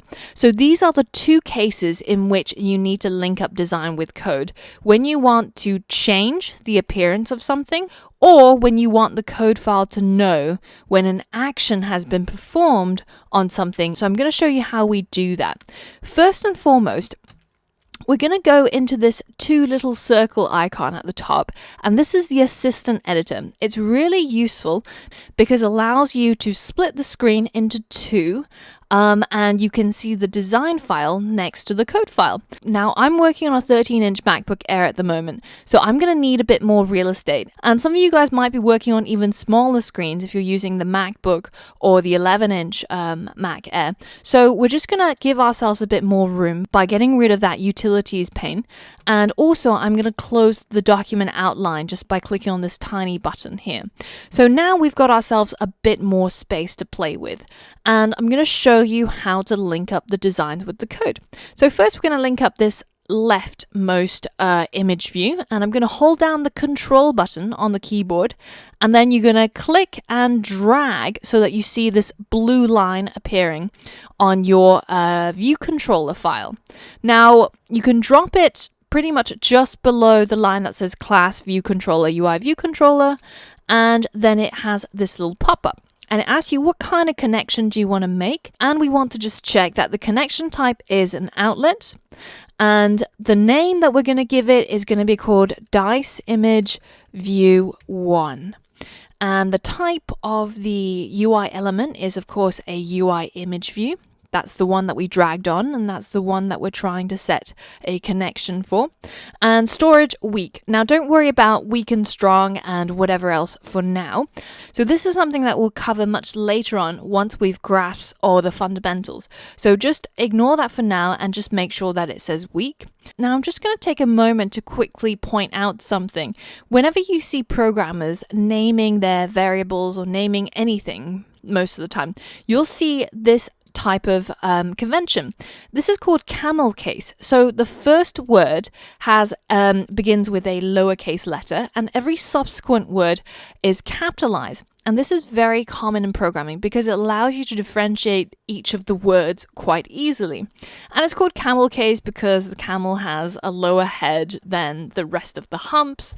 Or I think that's why it's called camel case. Or it might just be because I have an overactive imagination and there's a complete different reason why camel case is called camel case. But either way, when you're naming your variables, make sure that the first word is not capitalized and every subsequent word is. Okay, so once you've checked and that your little pop-up looks exactly like this, we're just going to go ahead and click connect. And there you see, Xcode has written a line of code for us. I'm just going to give it a bit of space. So it's always important to try and keep your code as tidy as possible. I'm not a tidy person, but I'm a tidy programmer. Just because it helps you so much when you're debugging, when you've got thousands and thousands of lines of code and everything's all mushed together like spaghetti, it's a really tough job. So make life easy for yourself, give everything a bit of space. Okay, so now here we've created an IBOutlet, which is what this is called, Interface Builder Outlet, to this particular image, and we've called it Dice Image View 1, and it is of type UI Image View. So the two things to note is the type of connection, IBOutlet, and the name, which is Dice Image View 1. The other things to ignore for now is the weak and the exclamation mark. These are things that are a little bit more advanced, and we're going to come back to them once we get to that stage. For now, all we need to know is that we're making a connection between the design file, main.storyboard, and the code file, viewcontroller.swift. And this link or this connection allows us to refer to this design in our code, as we'll see a little bit later on. Now, there's something important that you should notice here, which is this little circle. Because when I hover over this little circle, it actually highlights where the connection is going to. So this is really useful. And if that circle is not like this, instead if it's empty, then it means that that connection is not active. So let's go ahead and just connect up the other image view. So again, holding down Control, clicking and dragging over to here. If you don't have a wireless mouse and you're working with the trackpad, it is equally simple. Just click and drag. That's all you need to do. You might need to mess around with it for a little bit, but just Control, click, drag. And as long as you see this blue line appear, you've hit gold, basically. Now we're going to slot this just underneath the other IB outlet that we created over here. And again, making sure it's of type, collection type out. It is of connection type outlet. And the name that we're going to give it is Dice Image View 2. Type UI image view, storage weak, and then we're just going to go ahead and click connect. There we go. We've got our two IB outlets set up.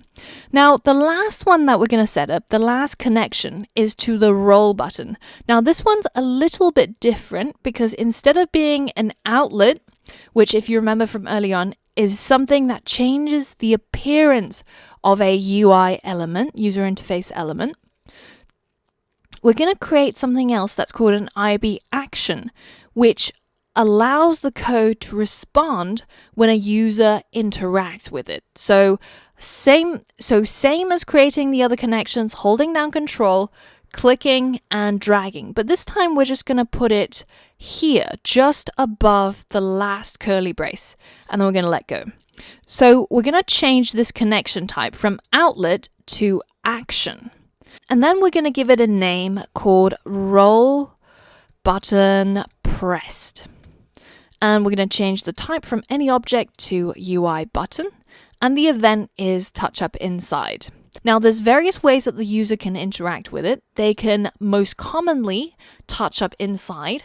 Now, this is nothing naughty. I know there's going to be you guys out there with a terrible mind, but all it means is that the user has touched the roll button inside the boundaries of the button and let go while they were inside the boundaries of it. So that defines a common tap, basically. Now, there's other ways that you can interact with that button. For example, touch drag outside, which means that you tapped the button, you've dragged your finger outside of the constraints of the button, and then you've let go. So that's defined as a common drag, essentially. But we're going to keep it as touch up inside, and in pretty much 99% of the cases, you will be using this particular event. So you don't even have to change it. It's the default. Okay, so check that we've got an action. We've named it roll button pressed. Type, we've changed it to UI button. The event is touch up inside. And we're going to go ahead and click connect. Now, as you can see, this looks different from this. Now, this is an IB outlet, which changes the appearance of the UI element, and this is an IB action that notifies the code when the UI element is interacted with. Now, you can see that the difference between this, other than the fact that this is IB action, this is IB outlet, are these little curly braces.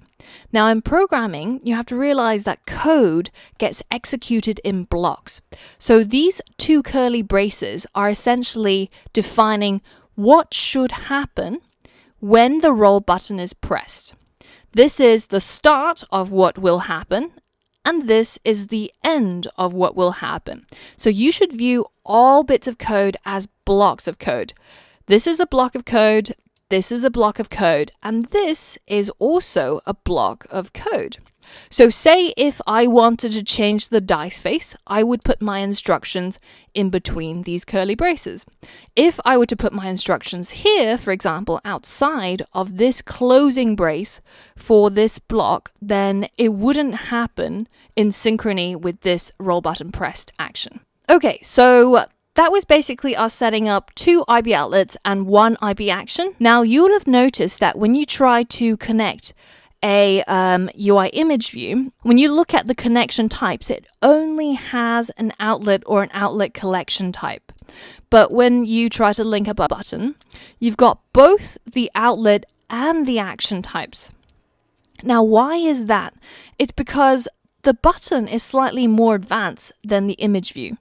The image view, you can only really change its appearance, but the button, you can actually change both its appearance and as well as notify the code when it gets tapped. So buttons have both actions and outlets, and image views have only outlets. And that's something that's quite important to understand. But we're going to be doing this again and again and again. So if this is the first time you're encountering IBactions, IBoutlets, don't worry if it doesn't all make sense immediately. We're going to let you do this a few times and you're going to eventually understand exactly what it is that it does. So in the next episode, we're going to talk about a really common error that new iOS developers make, and it is related to the IBoutlet and IBaction connections. So it's really important episode to watch because it happens so frequently. We see it in our in-person programming boot camps. 99% of people will make this mistake. So I'll see you in the next lesson and we'll talk about one of the most common errors and how to debug it. All right, see you there. Last episode, we learned about how to link up our design file with our code file by creating these IBoutlets and IBactions. Now, today, we're going to talk about one of the most common mistakes that people make when they're new to iOS development. And I'm first going to replicate how this mistake gets made. So if we have a look over here, my first IBoutlet is called Dicey Image View 1, which is exactly how we wanted to name it. But the second one, I've accidentally spelt it wrong. Now, the error happens when you try to go and fix it. So let's see if I can do that. So instead of calling it I can't spell image view 2, I'm going to call it Dicey Image View 2. Right. Okay, so now it looks great. I've fixed the spelling error. But the first indication of a mistake that we're about to make is if you look at this little circle. Do you remember before we mentioned that when the circle is filled, it means that the connection is active.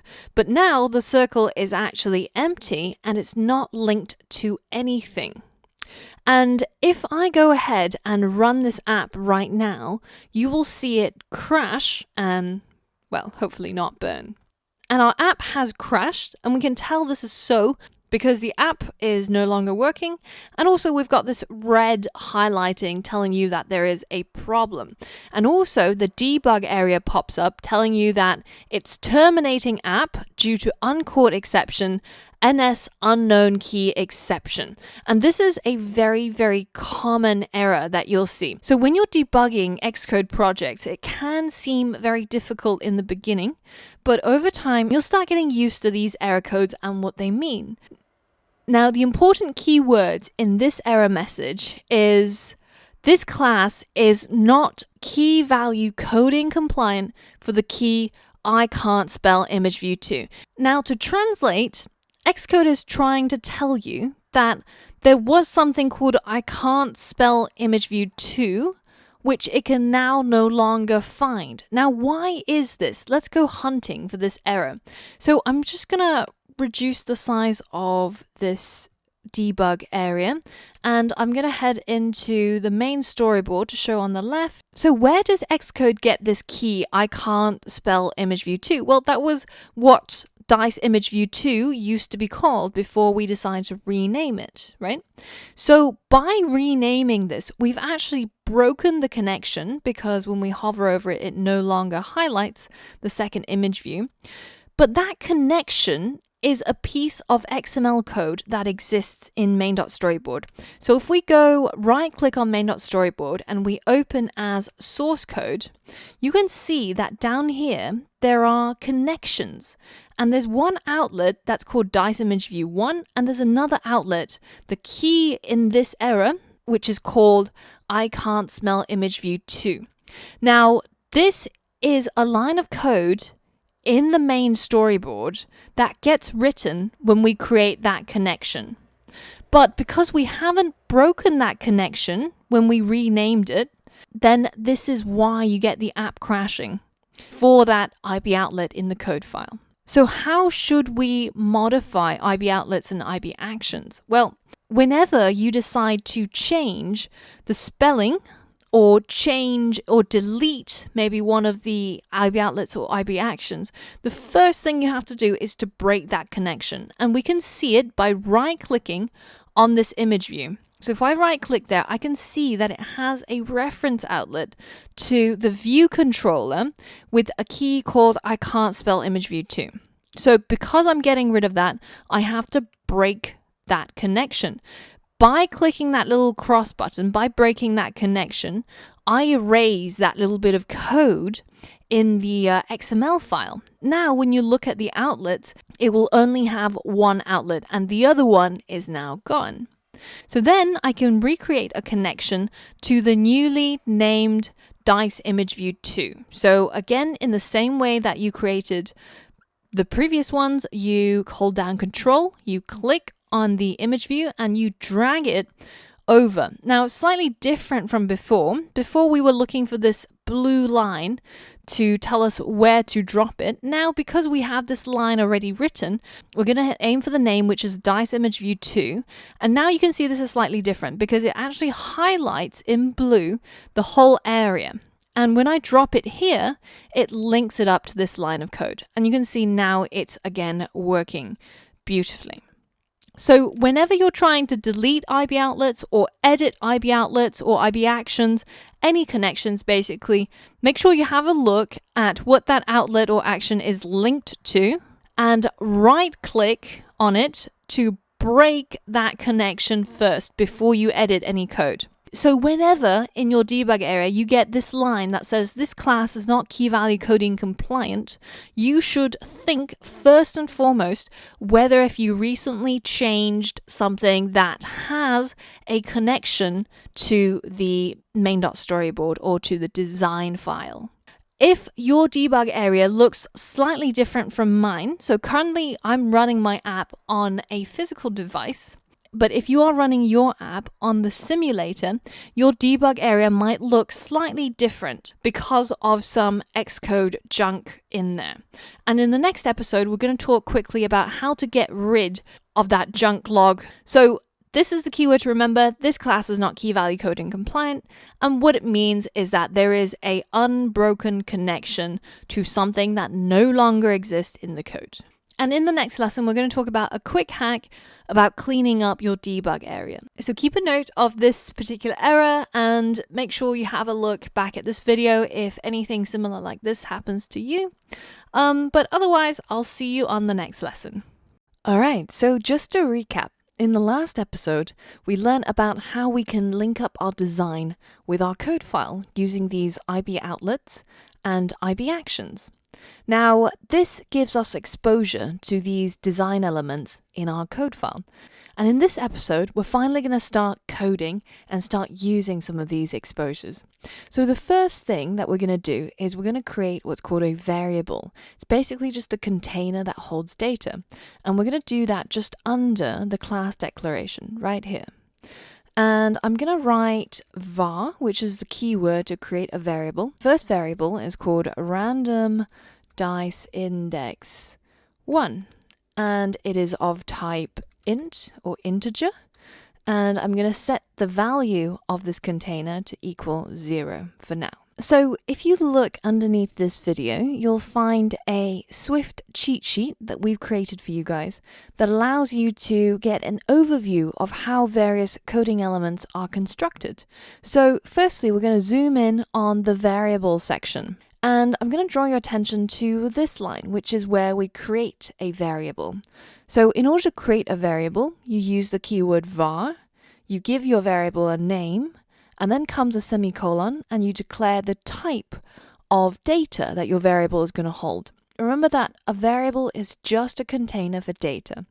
And then you finally give your variable a piece of data, say a number or some text. And later on, if you decide to change your variable or change the contents, you can just simply use the name of the variable and set it to something new. So let's take a look over here at the different data types, or some of the common data types. So int stands for integer, which is whole numbers. Then comes floats and doubles. Now both floats and doubles can hold numbers with decimal places. A double simply holds a number with more decimal places. So depending on how accurate you need your data to be, say if you wanted the number of pi to, 20 digits after the decimal point, then you might choose to use a double, especially for scientific calculations.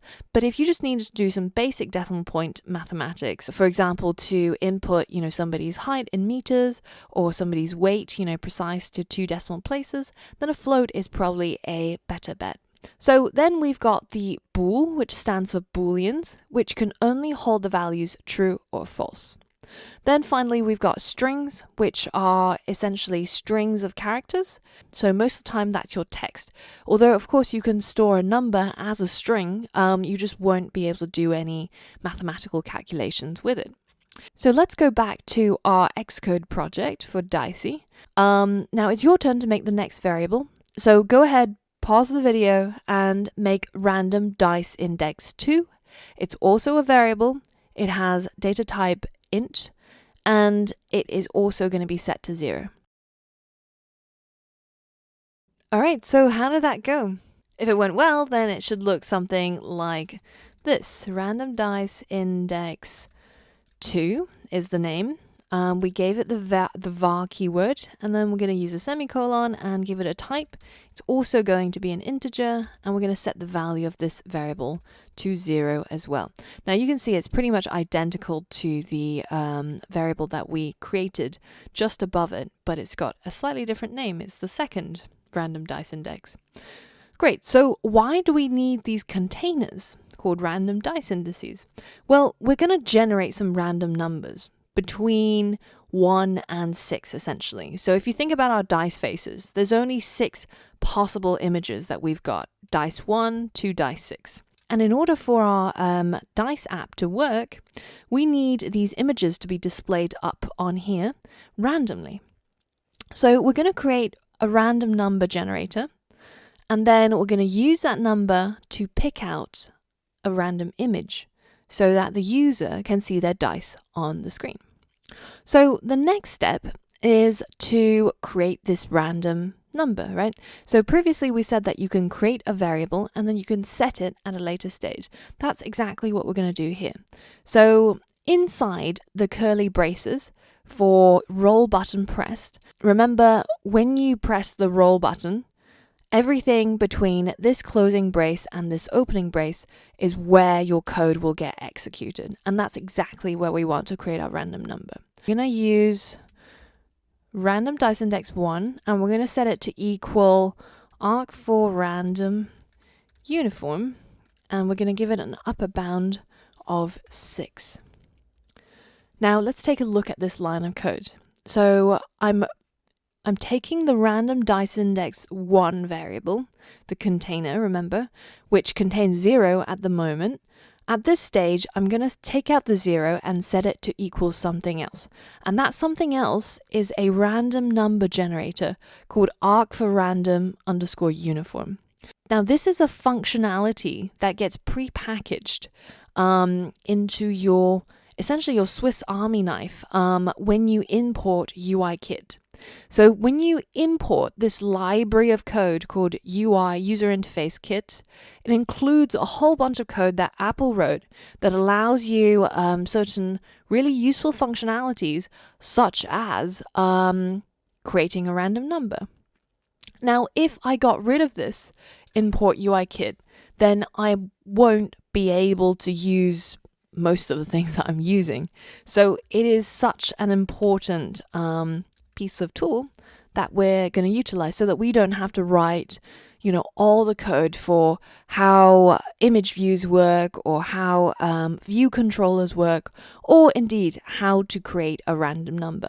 Now, randomness exists all around us in the world, but in a closed system such as a computer that runs on ones and zeros, there really is no true randomness. So we have to create something called pseudo-randomness, and that's done using mathematical equations. And these random functions use these mathematical equations and generate numbers that look seemingly random to at least the human eye. And these random functions are really, really useful for us as developers, especially if you're a game developer. Can you imagine playing a game that has no chance involved? So now we've got this arc for random uniform, and here we're going to put in the upper bound, and this is basically defining what random numbers we're looking for. By putting in 6 there, this function will generate random numbers between 0 and 6 minus 1. So you'll get 0, 1, 2, 3, 4 through to 5, but you won't see 6. At the moment, it's complaining to me. So the error code says cannot assign value of type uint32 to type int. Now the problem here, just to translate Xcode into English, it's telling me that this function, arc for random uniform, returns or sends back to me a number that is of type uint32. But my random dice index is of type int, as I declared up here. Now what is a uint32? It's a different type to an int. It's very similar, but the U stands for unsigned, so it doesn't have a negative sign in front of it, i.e. it can only be a positive number, a whole number from the int, right? So unsigned integer 32. So that's a 32-bit number, and that's just saying how large that number can be. So essentially the problem that we've got here is a mismatch of data types. And we can change this by casting. You know how you cast iron from liquid to a different shape? Well, that's kind of similar. What we're going to do is we're going to write int, and we're going to enclose everything that is uint32, namely everything that's of this function, inside this bracket. And we're going to turn the uint32 and cast it into an int. So then Xcode is happy because the left-hand side of the equation is an integer, and the right-hand equation is now been turned into an integer as well. So brilliant, we're done. Now next, you're going to create random dice index 2, and you're going to use the arc for random uniform function, and it's also going to generate a number between 0 and 5.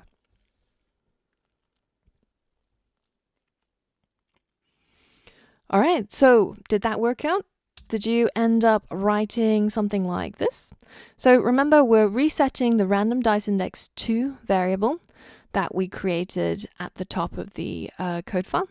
And we're going to set it to arc for random uniform, and then we're going to set it to a number between 0 and 5. So we're going to put 6 in here.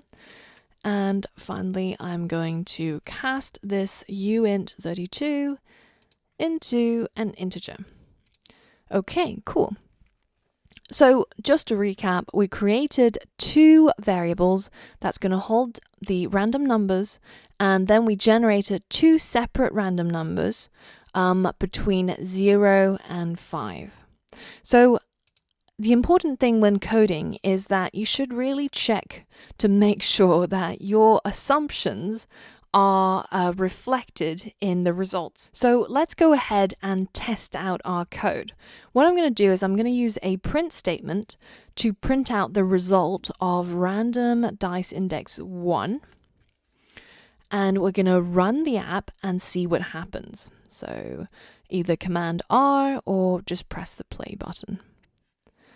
So this bit of code should only get triggered if the roll button is pressed, and only these 3 lines should get triggered when that happens. Okay, great. So we've got this showing on the screen. Nothing's happened so far, and we're just going to go ahead and press roll button to trigger these 3 lines of code. 4. Okay, so now my debug console, the part at the bottom of the screen, just popped up because now it's got an output. And then I'm going to press again. Okay, so looks like it's working, right? It's generating random numbers between 0 and 5. So everything seems to work well, and I can stop my app from running and I can close the debug area. If you assume that as you're writing code, you're constantly introducing errors into it, Now, for some people, this might not be true. You might be really, really diligent, but for most of us, this happens a lot. People create bugs, and the bugs get bigger the longer that you don't test your code. If you test it on a regular basis and test all your assumptions as you write them, then you're less likely to make mistakes. So in this lesson, we've created 2 brand new variables, gave it an initial value of 0, and then later on, once the roll button is pressed, we change that value to a random number using the arg_for_random_uniform function. As tested, generates a random number between 0 and 5.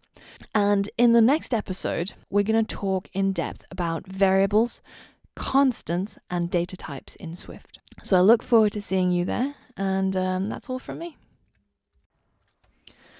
Okay, so in the previous episode, we created 2 variables called random dice index 1 and random dice index 2. In this episode, we're going to dive a little bit deeper into what variables and constants are and why they have data types associated with them. Okay, so open up your Xcode. Instead of going into creating a new Xcode project, what we're going to do today is we're going to use a playground. Now, this is something that Apple created to help people explore various ideas, essentially test out your code without having to have it associated with a design file or indeed an app. So open up your Xcode and we're going to click on Get Started with a Playground. And today's topic is going to be about variables, constants, and data types. So that's the name I'm going to give it. And I'm going to go ahead and click Next. And then you can save it anywhere you like. Okay, so this is a brand new playground, and I'm just going to maximize the screen here so that I can show you as much as I can. And already in here, you can see that it's preloaded with a single variable called string, and its value is hello playground.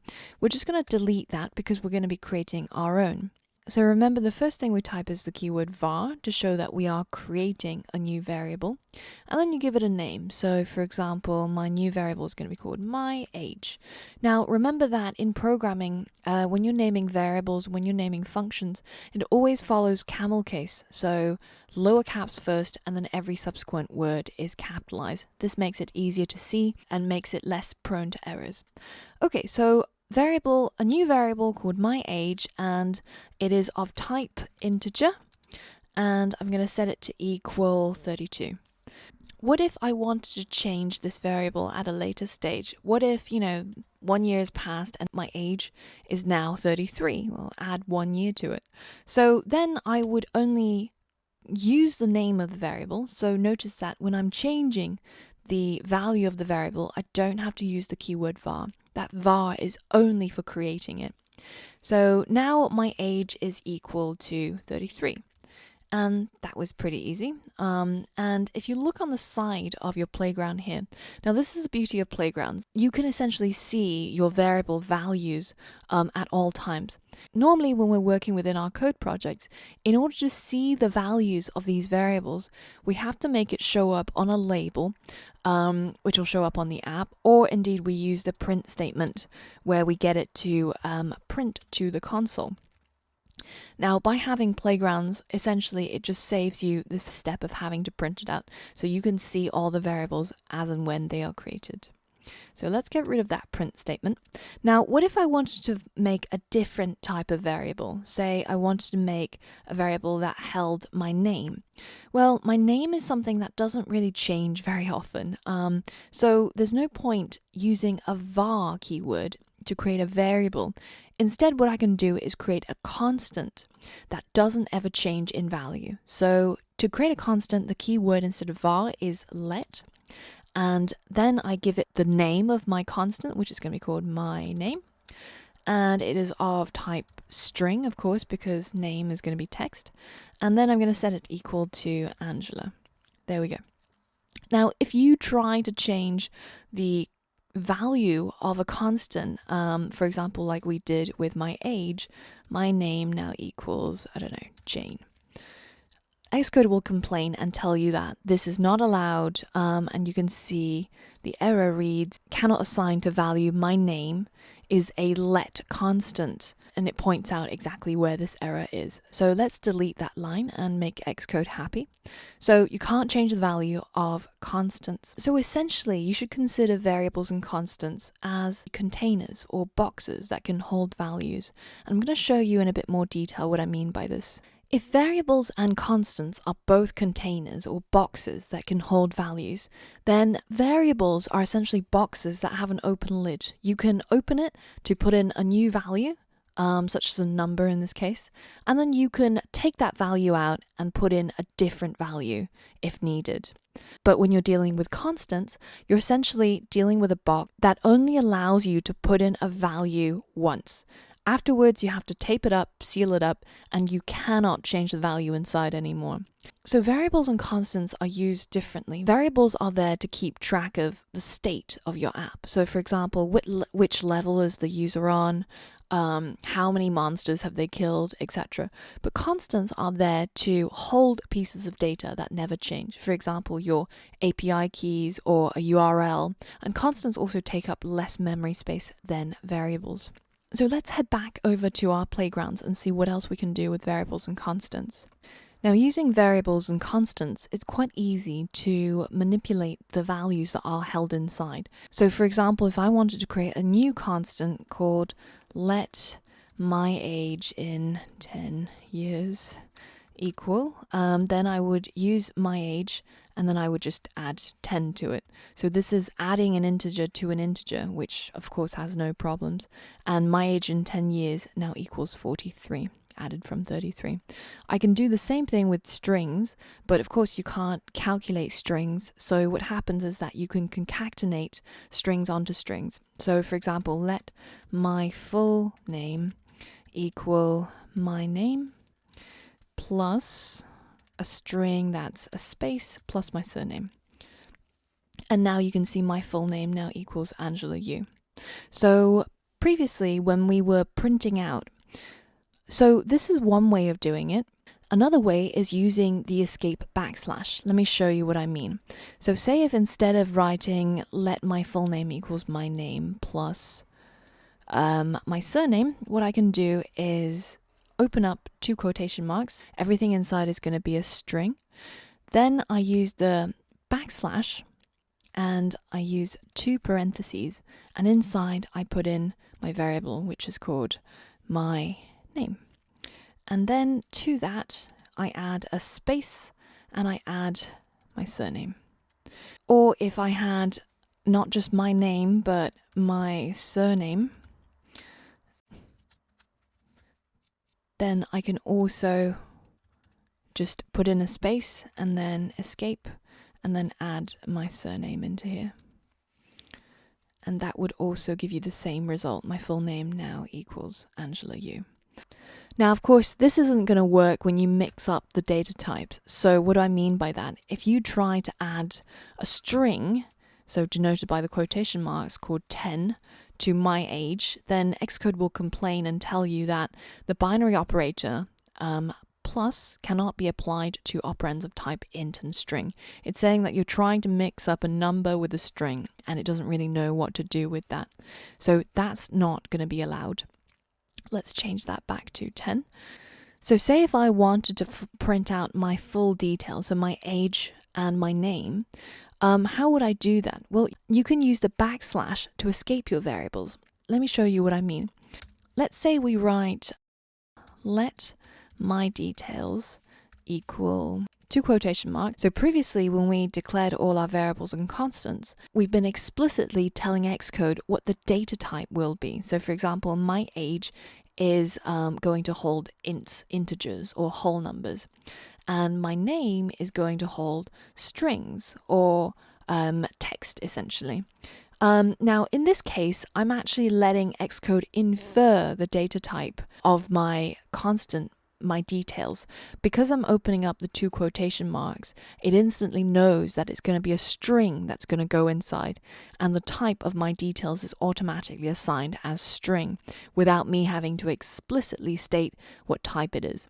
Now, the beauty of this is that you cut down on typing, but the inconvenience is that it's harder for you to tell what the type is without having it explicitly written out. So different people have different preferences.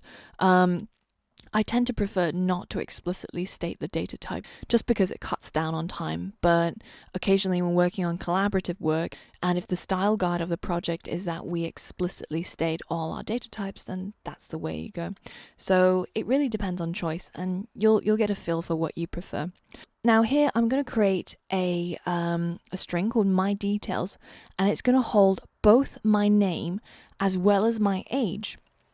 So how do we do that? Well, what you can do is you can use the / escape. So I'm going to write a / and I'm going to open up 2 parentheses, and inside these parentheses I'm going to put in my name, the variable, and then I'm going to have a comma and a space, and then I'm going to have another escaped variable, and in here I'm going to put in my age. Now, what this implicitly does is that it converts my age into a string and combines them together into this one line, which says Angela, age 33, and that becomes my details. So we briefly talked a bit about data types, but let's make it a bit more clear. When we're talking about data types, essentially you should think about it as one of these children's toys, the shape-fitting toy that you give 1-year-olds to play with. And it's pretty simple. You take the shape that fits the particular hole and then you put it in there. If you get the wrong hole, then of course it won't fit. And this is a really good analogy for variables and constants because they all have a fixed data type. So for example, if I had a variable that could only take strings as values, then if I try to put in a string, say ABC, then there's obviously no problem and it fits in easily. But instead, if I try to put in an integer, say 12, then it would give me an error and it won't let me do it. So each variable and each constant has either an implied data type based on the first value it was assigned, or it has an explicit data type which you tell it. So let's head back to our playgrounds and let me show you a few more data types. So we've already seen whole numbers, and those are of course of type int or integer, and they're essentially just numbers, can be negative or positive. Then we've seen strings as well, so that's usually for text, and it is of type string, so a string of characters strung together, such as ABC, and they're denoted by the quotation marks around them. Now what we haven't seen is booleans. So booleans are a data type that can only hold true or false, and the type is bool with a capital, and they can either be true or they can be false. Now another data type is the floating point number, or usually declared as a float. And these are your numbers with decimal places after them. But if in your programming you need numbers with decimal places to a high degree of accuracy, say if you're doing scientific calculations, then you will need to use instead something called a double. These are essentially 64-bit numbers, so they have a higher level of precision, and that allows you to have a number precision up to about 15 decimal places, whereas the float can only give you about 6 decimal places. So those are some of the most basic data types, and you'll be coming across some other data types during our programming lessons, and we'll mention them as and when we go along. But the most important parts to remember from this lesson is that variables and constants are essentially containers for data. With variables, you can change the value that's contained, whereas with constants, you can only assign it a value once. And with both variables as well as constants, they have a data type associated with them. And this can either be inferred from the value that you place inside the variable, or it can be explicitly typed, such as here when we declare that it is a string. So that was a brief intro to data types, variables and constants. In the Introduction to Swift Programming section, we're going to be diving a bit deeper into this, as well as other programming concepts. So I'll see you on the next lesson, and we're going to continue building our Dicey app. Okay, so just to recap, previously we created 2 new variables called randomDiceIndex1 and randomDiceIndex2, and these were created as containers to store some new random numbers that we would generate. Now we've got this machine essentially called arc for random uniform that spits out random numbers in the range between 0 and 5. And then we printed out the results. So in this lesson, we're going to cover how to change the image property of UI image views and also how to create arrays. So first things first, how do we change the image views? Now we've got these two image views that are linked up to IBOutlets. Now there's one way that's very intuitive, and that's of course clicking on the image view and changing the image here to say Dice2. But the problem is once the app is up and running, we can't exactly go back into our code and try to change these properties. It won't affect the app that's already running. So instead, what else can we do? Well, the other option is that we can programmatically change it, which is what we'll do. So in order to change this image view, I'm going to have to make a reference to Dice image view 1. And so we can type in Dice image view 1 dot, and then we're going to change one of Dice image view 1's properties, namely the image property. So remember that image views are simply picture frames and they have different properties. For example, they have a size property or they have a background color property. But the one that we're going to change is its image property. So which picture is slotted into that picture frame. And we are going to set it to a UI user interface image. Now, user interface image is a data type. Just as strings is a data type or integers are a data type, UI image is also a data type. And we're going to use a special function called image named to pull up an image from our assets.xc assets folder. So if we just briefly remind ourselves what those images were called, they were called Dice1 through to Dice6. Now, you might remember when we dragged these images into the assets folder, they had a .png as the extension or the file type.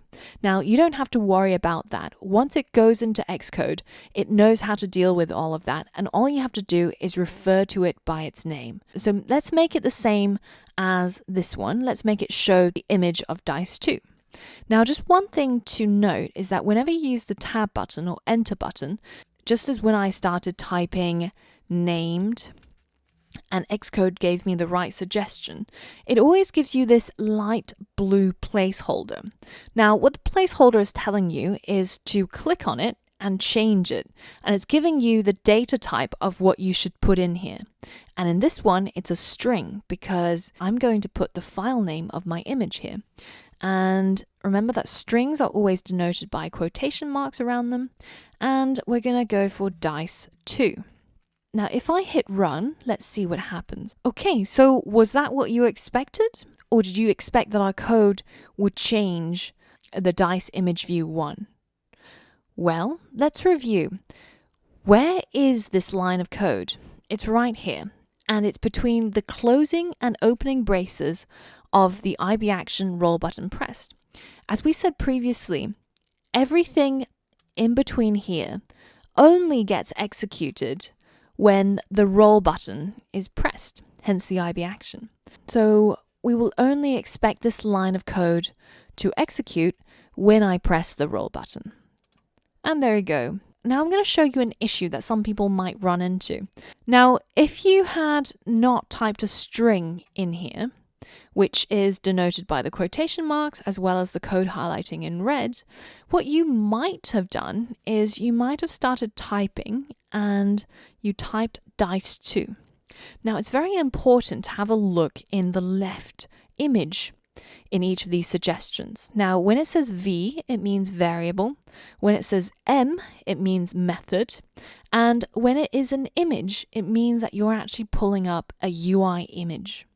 Now, if I type enter here, Xcode is going to be very unhappy because it was expecting a string in that placeholder, but instead I put in a UI image. Now, that doesn't make any sense to Xcode, so this would give you an error, and you can fix it easily by going back to the string form. There is, however, a shortcut to all of this. And it's something that's actually quite new. If instead of using the UI image named method to set the image name that should be shown, if you had just typed dice2 and hit enter, and that would also work. But in most cases, you'll see programmers actually writing UI image named and the dice2 name in here. Okay, but now we've got the same problem, right? Every time we press the roll button, it only displays the dice2 image. And that's not a very fun app. Now we want the possibility to display all 6 images. And we're going to pick out which image that gets displayed based on this random number that we created, right? So in order for that to happen, we have to have somewhere in our code that stores the data about all of our image names. So here we're going to introduce you to the array. Now firstly, I'm going to type the let keyword. Now previously we've seen the var keyword used for variables. And in this case, we've got the let keyword that's used for creating constants. So containers that contain data that never change. So say if I wrote something like my name, which is not likely to ever change. If at a later stage I decided to try to change my name, now set it equal to Jane, I guess, it will complain. It will not let me do this because it will say that my name is a constant and you cannot change constant. So it's actually suggesting maybe you can change my name to a variable. Now that's not what we want because we are going to create a constant that's called dice array.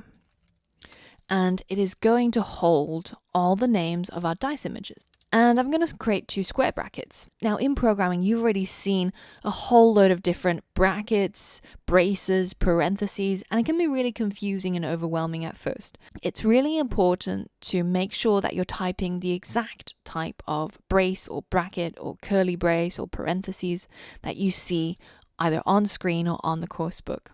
Because otherwise Xcode is going to get very confused and none of the code will work. So this is very important. Now inside these square brackets, I'm going to put in the names of my dice face images. So that's dice1.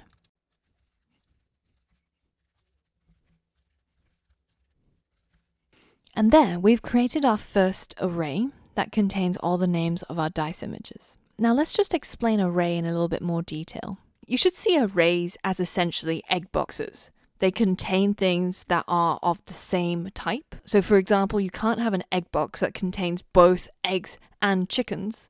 And similarly, if you're creating an array in programming, you can't have an array that contains multiple data types, such as strings mixed with integers. The next thing to remember about arrays is how we count in arrays. As a normal human being, we would all count beginning with 1. So the stripy egg is 1 and the dotted egg is 2. But programmers, as well as computers, actually start counting from 0. So the stripy egg would be at index 0, the spotted egg would be at index 1. And so say if I created a constant called my egg and set it to the first element in egg array, as you can see above, the 0th element is the stripy egg, and the first element is the spotted egg. So when we're trying to pick out elements from arrays, always keep in mind that you start counting from 0. Now, do you remember when we created the arc for random uniform function? And I told you that this is essentially a machine that spits out random numbers in the range between 0 and x minus 1. So in this case, we created numbers between 0 and 5. And that may have seemed a bit strange at first, but it now makes sense because dice 1 is at index 0, 1, 2, 3, 4, 5. Perfect. We have all the numbers we need in order to pick out the right dice image from our array. So let's go ahead and do that. So instead of typing dice2 literally, let's try and pick it out from dice array. So just as we did with the eggs, we would type dice array, and then we would use the square brackets to pick out a particular one. In this case, it will be 1 and not 0 if we wanted dice 2. So let's go ahead and run the app and just make sure that it worked as expected. Perfect. Works exactly the same as before. Again, we still haven't really improved on our app, right? It only ever shows the second dice. Now what we want to happen is for it to show a random dice. So that means instead of putting in 1 here, which is limiting it to just the first index, i.e. dice 2, what we can do instead is put in that random number that we created up here. So we can put in random dice index 1, and then we're going to run the app and see what happens. And so it works. The app generates random numbers and uses it to pick out a particular element in the dice array and then assigns that image to dice image view 1. All right, so now it's your turn. Let's set dice image view 2 in the same way that we did with dice image view 1 and give it a random image between dice 1 and dice 6 using our dice array. So now is a chance to pause the video, write your code and run your app and see if it works as expected. All right, so did it work? Let's see if this is what you did. So we're now setting the image view on the right, which is named dice image view 2. So we can again check that by just going over here. And we're setting its image property to equal a UI image that's named using the dice array. And we're going to pick out a random member of dice array using random dice index 2. Let's run our app. And voila, you can generate random dice faces at the touch of a button. Perfect. So at this point, I'm going to point out a very common error that students tend to make. I said we're going to change the image on dice image view 2. And a lot of people just simply take this, copy and paste. Don't be embarrassed if this is what you did, because every single programmer has done a copy and paste job. But the problem with the copy and pasting code is that you tend to get errors. And what a lot of people do is that after they copy and pasted it, they might have changed this number to dice image view 2, but they forget to change this number to random dice index 2, and it stays as 1. And this is what happens when you keep it as that. Instead of having 2 separate dice, you have 2 dice that simply mirror each other. So this is something to watch out for. And we'll just go ahead and change it back to how it should be. So especially for those students who are starting out with learning programming, it's really good practice to type out all your code instead of copy and pasting, because you tend to run into errors. And we're fortunate here because we've only got, 10 lines of code. You know, when you're working with large projects with 20,000 lines or 50,000 lines, it can be a nightmare to try and find out what happened. So just to recap, in this episode, we created a dice array that held all the image names of our dice faces. And then we used the random numbers that we created in the previous lesson to select a random dice face for our image views. So in the next lesson, we're going to talk a bit more about how to become a better programmer, how to be tidy with your code, how to group functionality together in methods, and how to essentially reorganize our code. Until next time, I'll see you there. In this lesson, we're going to learn about reorganizing our code into functions. I'm mostly going to be working with the code file, so I'm going to get rid of this assistant editor. I can either click this button or you can use the shortcut Command Enter to make it single screen. And then I'm going to hit viewcontroller.swift to see my code file. Now you can see that we've got a lot of functionality that's inside this roll button pressed IB action. And just to recap, we have 2 lines that creates 2 separate random numbers, and then we print one of the random numbers, and then we use those random numbers to change the image view of the dice faces. So for a dice shaker app, this is very common functionality, changing the dice face. So what if I needed that to happen elsewhere? For example, if upon opening up the app, I wanted 2 random dice faces instead of just having snake eyes all the time.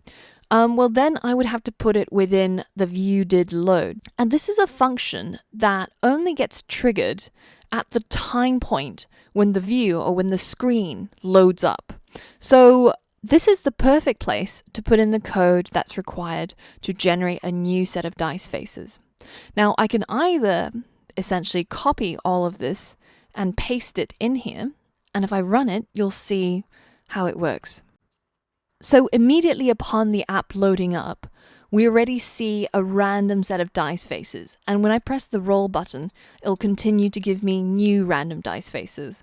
That's well and good, but remember previously we said when you copy and paste code, you tend to make errors. And also look at how cluttered our code file has become, with loads of repeated elements. One of the most fundamental principles of good programming is called dry. Don't repeat yourself. So whenever you see repeated code such as these blocks, you should always try to package them into a function that you can call upon when needed. So the less code there is, the less errors there'll be. Let's try and see if we can package this functionality. This closing brace, remember the ones facing left, is closing this opening brace, and together everything in between make up the roll button pressed IB action. Now, I don't want to put my function inside this function.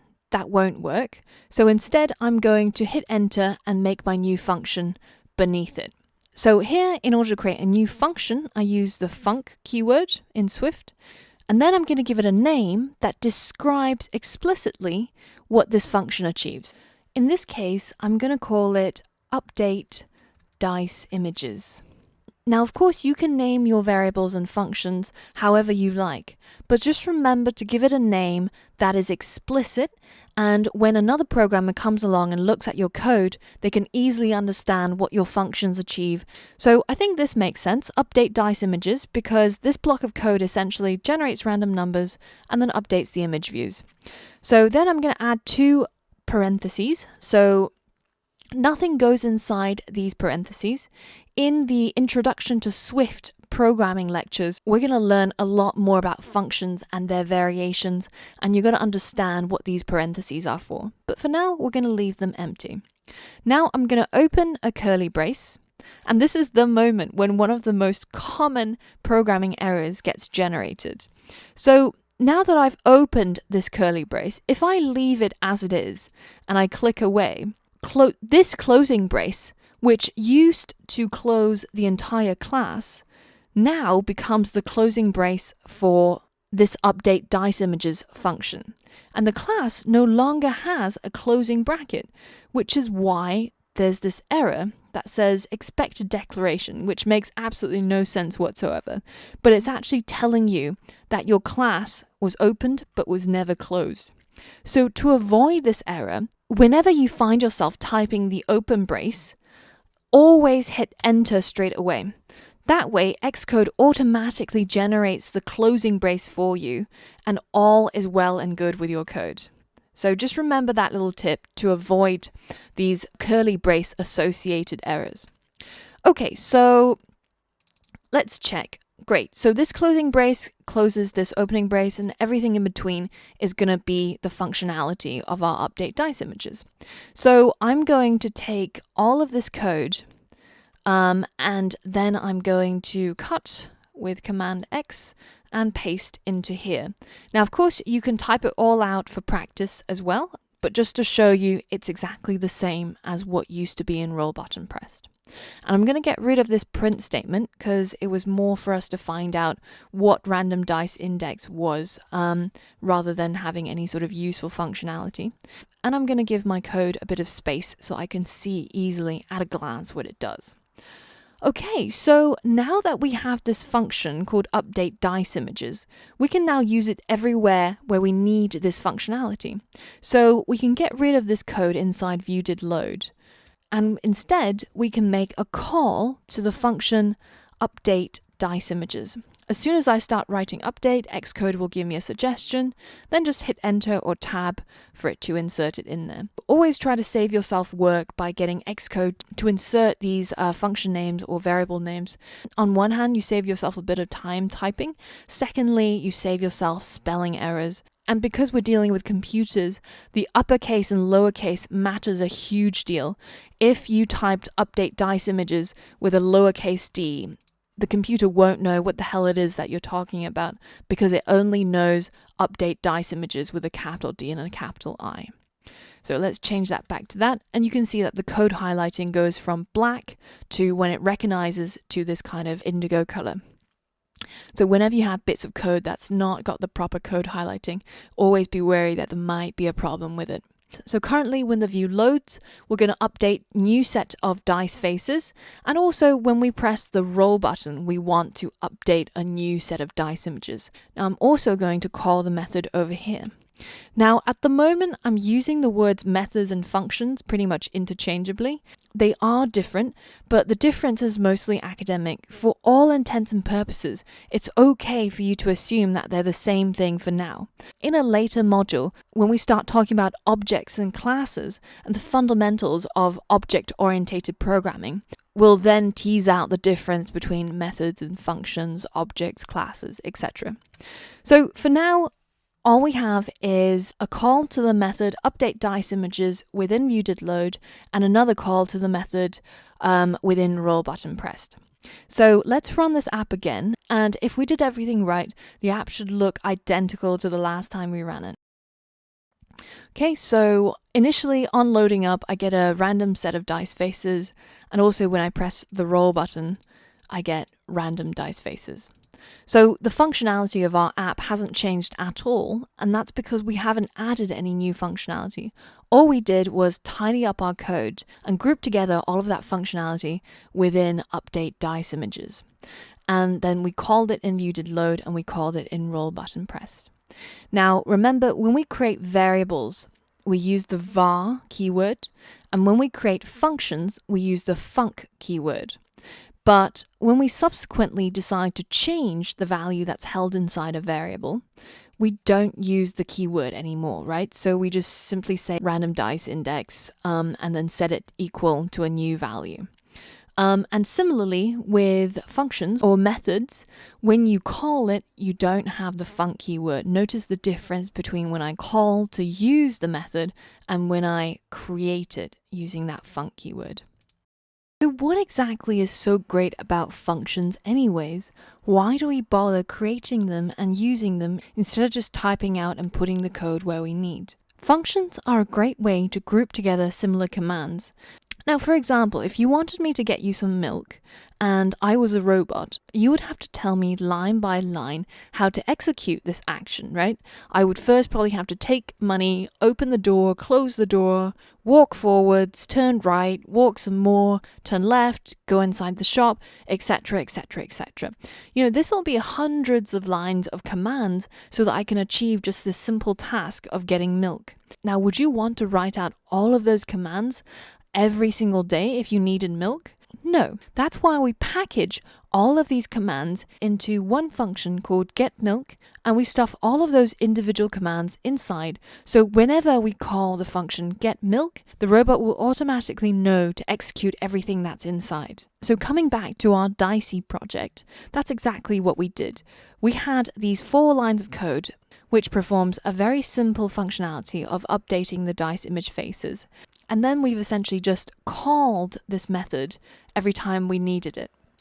In the next episode, we're going to be talking about how to engage the motion sensors in the iPhone and how we can get the dice to roll and change their dice faces upon the user shaking the iPhone. So all of that's yet to come, and I'll see you in the next episode. Alright, so now that we've completed most of the basic functionality within our app, such as the ability to change the dice face images on pressing the roll button, or having new dice face images show up as soon as the app loads up, we want to explore another cool feature. We want to tap into the motion detectors in the iPhone to be able to detect when a user has shaken their phone and then changing the dice faces programmatically. Now, how do we do this? Well, let's see if we can figure it out. Whenever you're miffed about how to implement a certain functionality, the best thing to do is to go to Help and review the documentation and API references. Now, you can either look at the Swift APIs or Objective-C or JavaScript, but the easiest thing is to actually use the search bar. So let's think about what we're trying to look for. We want to shake the phone and detect motion, right? So let's just search for shake motion. And what have we got? So under the Swift tab, we've got detecting shake motion events. That sounds pretty much like what we need. Let's see what it says. And if you read through some of this documentation, it tells you how the iPhone detects shake motion. And if you scroll down a bit, there's how to implement the motion handling methods. Now, while Apple is in the process of updating all their example code and projects from Objective-C, of which this is written in, what you're looking for are these hyperlinked method names, because that's what you're going to need when you implement it in Swift. So we can see that there's one which is motion began and motion ended. We don't really want the dice face to immediately change as soon as the user shakes it. We want it to change as soon as they finish shaking the phone. That seems to make more sense to me. Now, if we hit motion ended with event and just click on it, we get taken to the API reference. So it says that this method tells the receiver that a motion event has ended. And currently we've got the language selected as Swift, so we'll be able to see what that method looks like in its entirety. So let's go back into our Dicey project and try to implement this motion ended function. So again, remember that we don't want to create functions within other functions. So just double click here to check that closing bracket closes update dice images. So we'll write a new function just beneath it.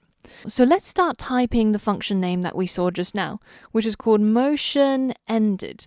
So as soon as I've typed motion E, Xcode has already suggested to me the exact method that I want, which is the motion ended motion with event method. And I'm just going to hit enter to let Xcode type out the entire line for me. Now, Apple likes to have really long method names. So to save yourself time and to save your sanity, always hit enter or hit tab to let Xcode automatically write out the code for you. So another thing that you can see here is that Xcode has inserted this little placeholder here, which highlights in blue, and that's just to tell you where your code should go.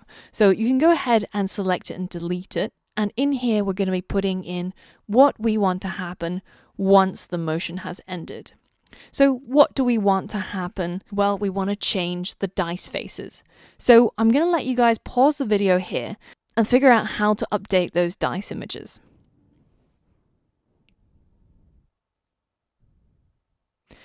Okay, so that was a pretty simple challenge. We did it twice in the previous lesson, and yes, you basically just have to call update dice images, our beautiful function that we made in the last lesson that contains all the commands that's required to change the dice faces.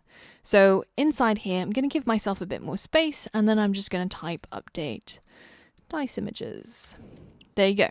And moment of truth, let's test out our app. Now, ideally, you should be running your app on your physical iPhone. So if you haven't figured out how to sideload your app onto your phone yet, this is a really good moment to take a step back and have a look at the module where we teach you about sideloading. It's a lot more fun when you have your own apps on your phone. Now, for those of you guys who don't have an iPhone, I'm going to show you how to test this on the simulator. So let's hit run.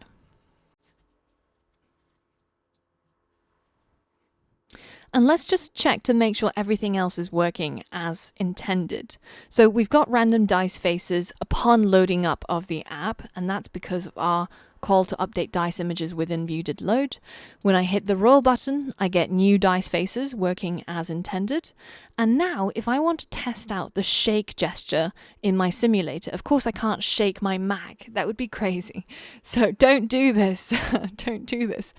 Instead, you should go into hardware and shake gesture, and it will simulate shaking the iPhone simulator. One thing to note for those of you guys who are testing out this app, you will have noticed that this app doesn't yet look very good when I, for example, turn it into landscape, or when I run it on a screen size that's not the iPhone 6. And this is because we haven't set up any rules for how the user interface elements should be displayed.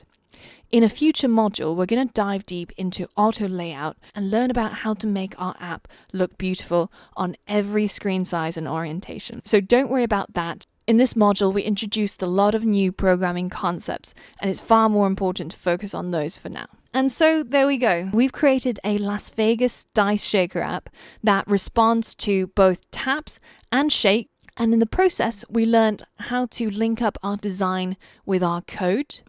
We learned about how to create IBOutlets and IBActions. And then we learned about variables, constants, and data types. We touched upon randomization and creating arrays. And finally, we reorganized our code, created functions, and tapped into the motion detectors. So this is our first step venturing towards app programming. And in the coming apps and the coming modules, we're going to be looking at how to call APIs from the web, how to set up our own cloud database, and much, much more. So I hope you guys had fun while learning Swift and making the Dicey app. In the next module on our online platform, we're going to get you to fly solo. You're going to be creating a Magic 8-Ball app that gives you all of life's answers when you ask it questions. And the idea is to challenge you guys on what you've already learned, what you've already harnessed, and try to see if you've really understood it and if you can apply it yourself. So that's all from me for now, and I'll see you on the next module when we build a Magic 8-Ball. See you there. When we build a Magic 8-Ball app. So see you there. Alright, so now that you've built Dicey, it's time to think about the next step. The most important thing is just to keep going. Don't stop now. You've already got all this momentum. At the London App Brewery, we've built an entire curriculum that's been refined and tested through teaching in our in-person classrooms in London. The idea is to slowly ramp you up, taking you from the end of Dicey and getting you to build apps that'll teach you some of the core programming fundamentals. The next month is about app design, and we teach you various aspects of user interface design as well as user experience design. Essentially, how do you craft a beautiful app that people will love? And we get you to build wireframes, mockups, prototypes, you name it. In month 3, you'll be going back to programming, and we're going to get you to build more advanced apps. So these are apps that leverage a cloud-based database, and we're also getting you to retrieve data from the internet. So we're going to teach you how to tap into APIs that'll grab weather data or Bitcoin data, and we're also teaching you what is good practice in professional programming. And finally, on month 4, it's all about focusing on your business. So we delve into some of the growth hacking techniques, how to acquire your first 1,000 customers, and also things such as how to get featured on the App Store, and much, much more. So this is a complete curriculum that is going to take you from beginning to end. We're going to teach you everything that you possibly need to know in order to build a successful app-based business. On top of that, you get access to support from the instructors as well as our current students. So if you have any questions that you want to ask any of the instructors or any of the other students, then this is a great forum. So on top of all of that, once you've completed all of the tutorials and you've submitted all the coursework, we actually issue you with a digital certificate that certifies that you've been trained in various aspects of iOS app development with Swift. So that's something that you can show off when you're looking for a job in the future. Now, finally, once you've completed the entire course, then you're ready to start building your own apps. So, for example, one of our students, Myla, built an app called Next Speech, which is a voice-to-text diary. Another one of our students built an app that is the Uber for doctors, so helps doctors find temporary jobs. And if you've completed our course and you've built your own app, then email us about it and we'll include you in the newsletter that goes out to thousands of students so that they can check it out too. So once you're ready to join us on Udemy, then just head over to the description box below, and there you will find a special link that is going to get you over 95% off the cost of the course. And if you're quick about it, you'll be able to grab it and sign up for only $15. So what are you waiting for? I'll see you on the course.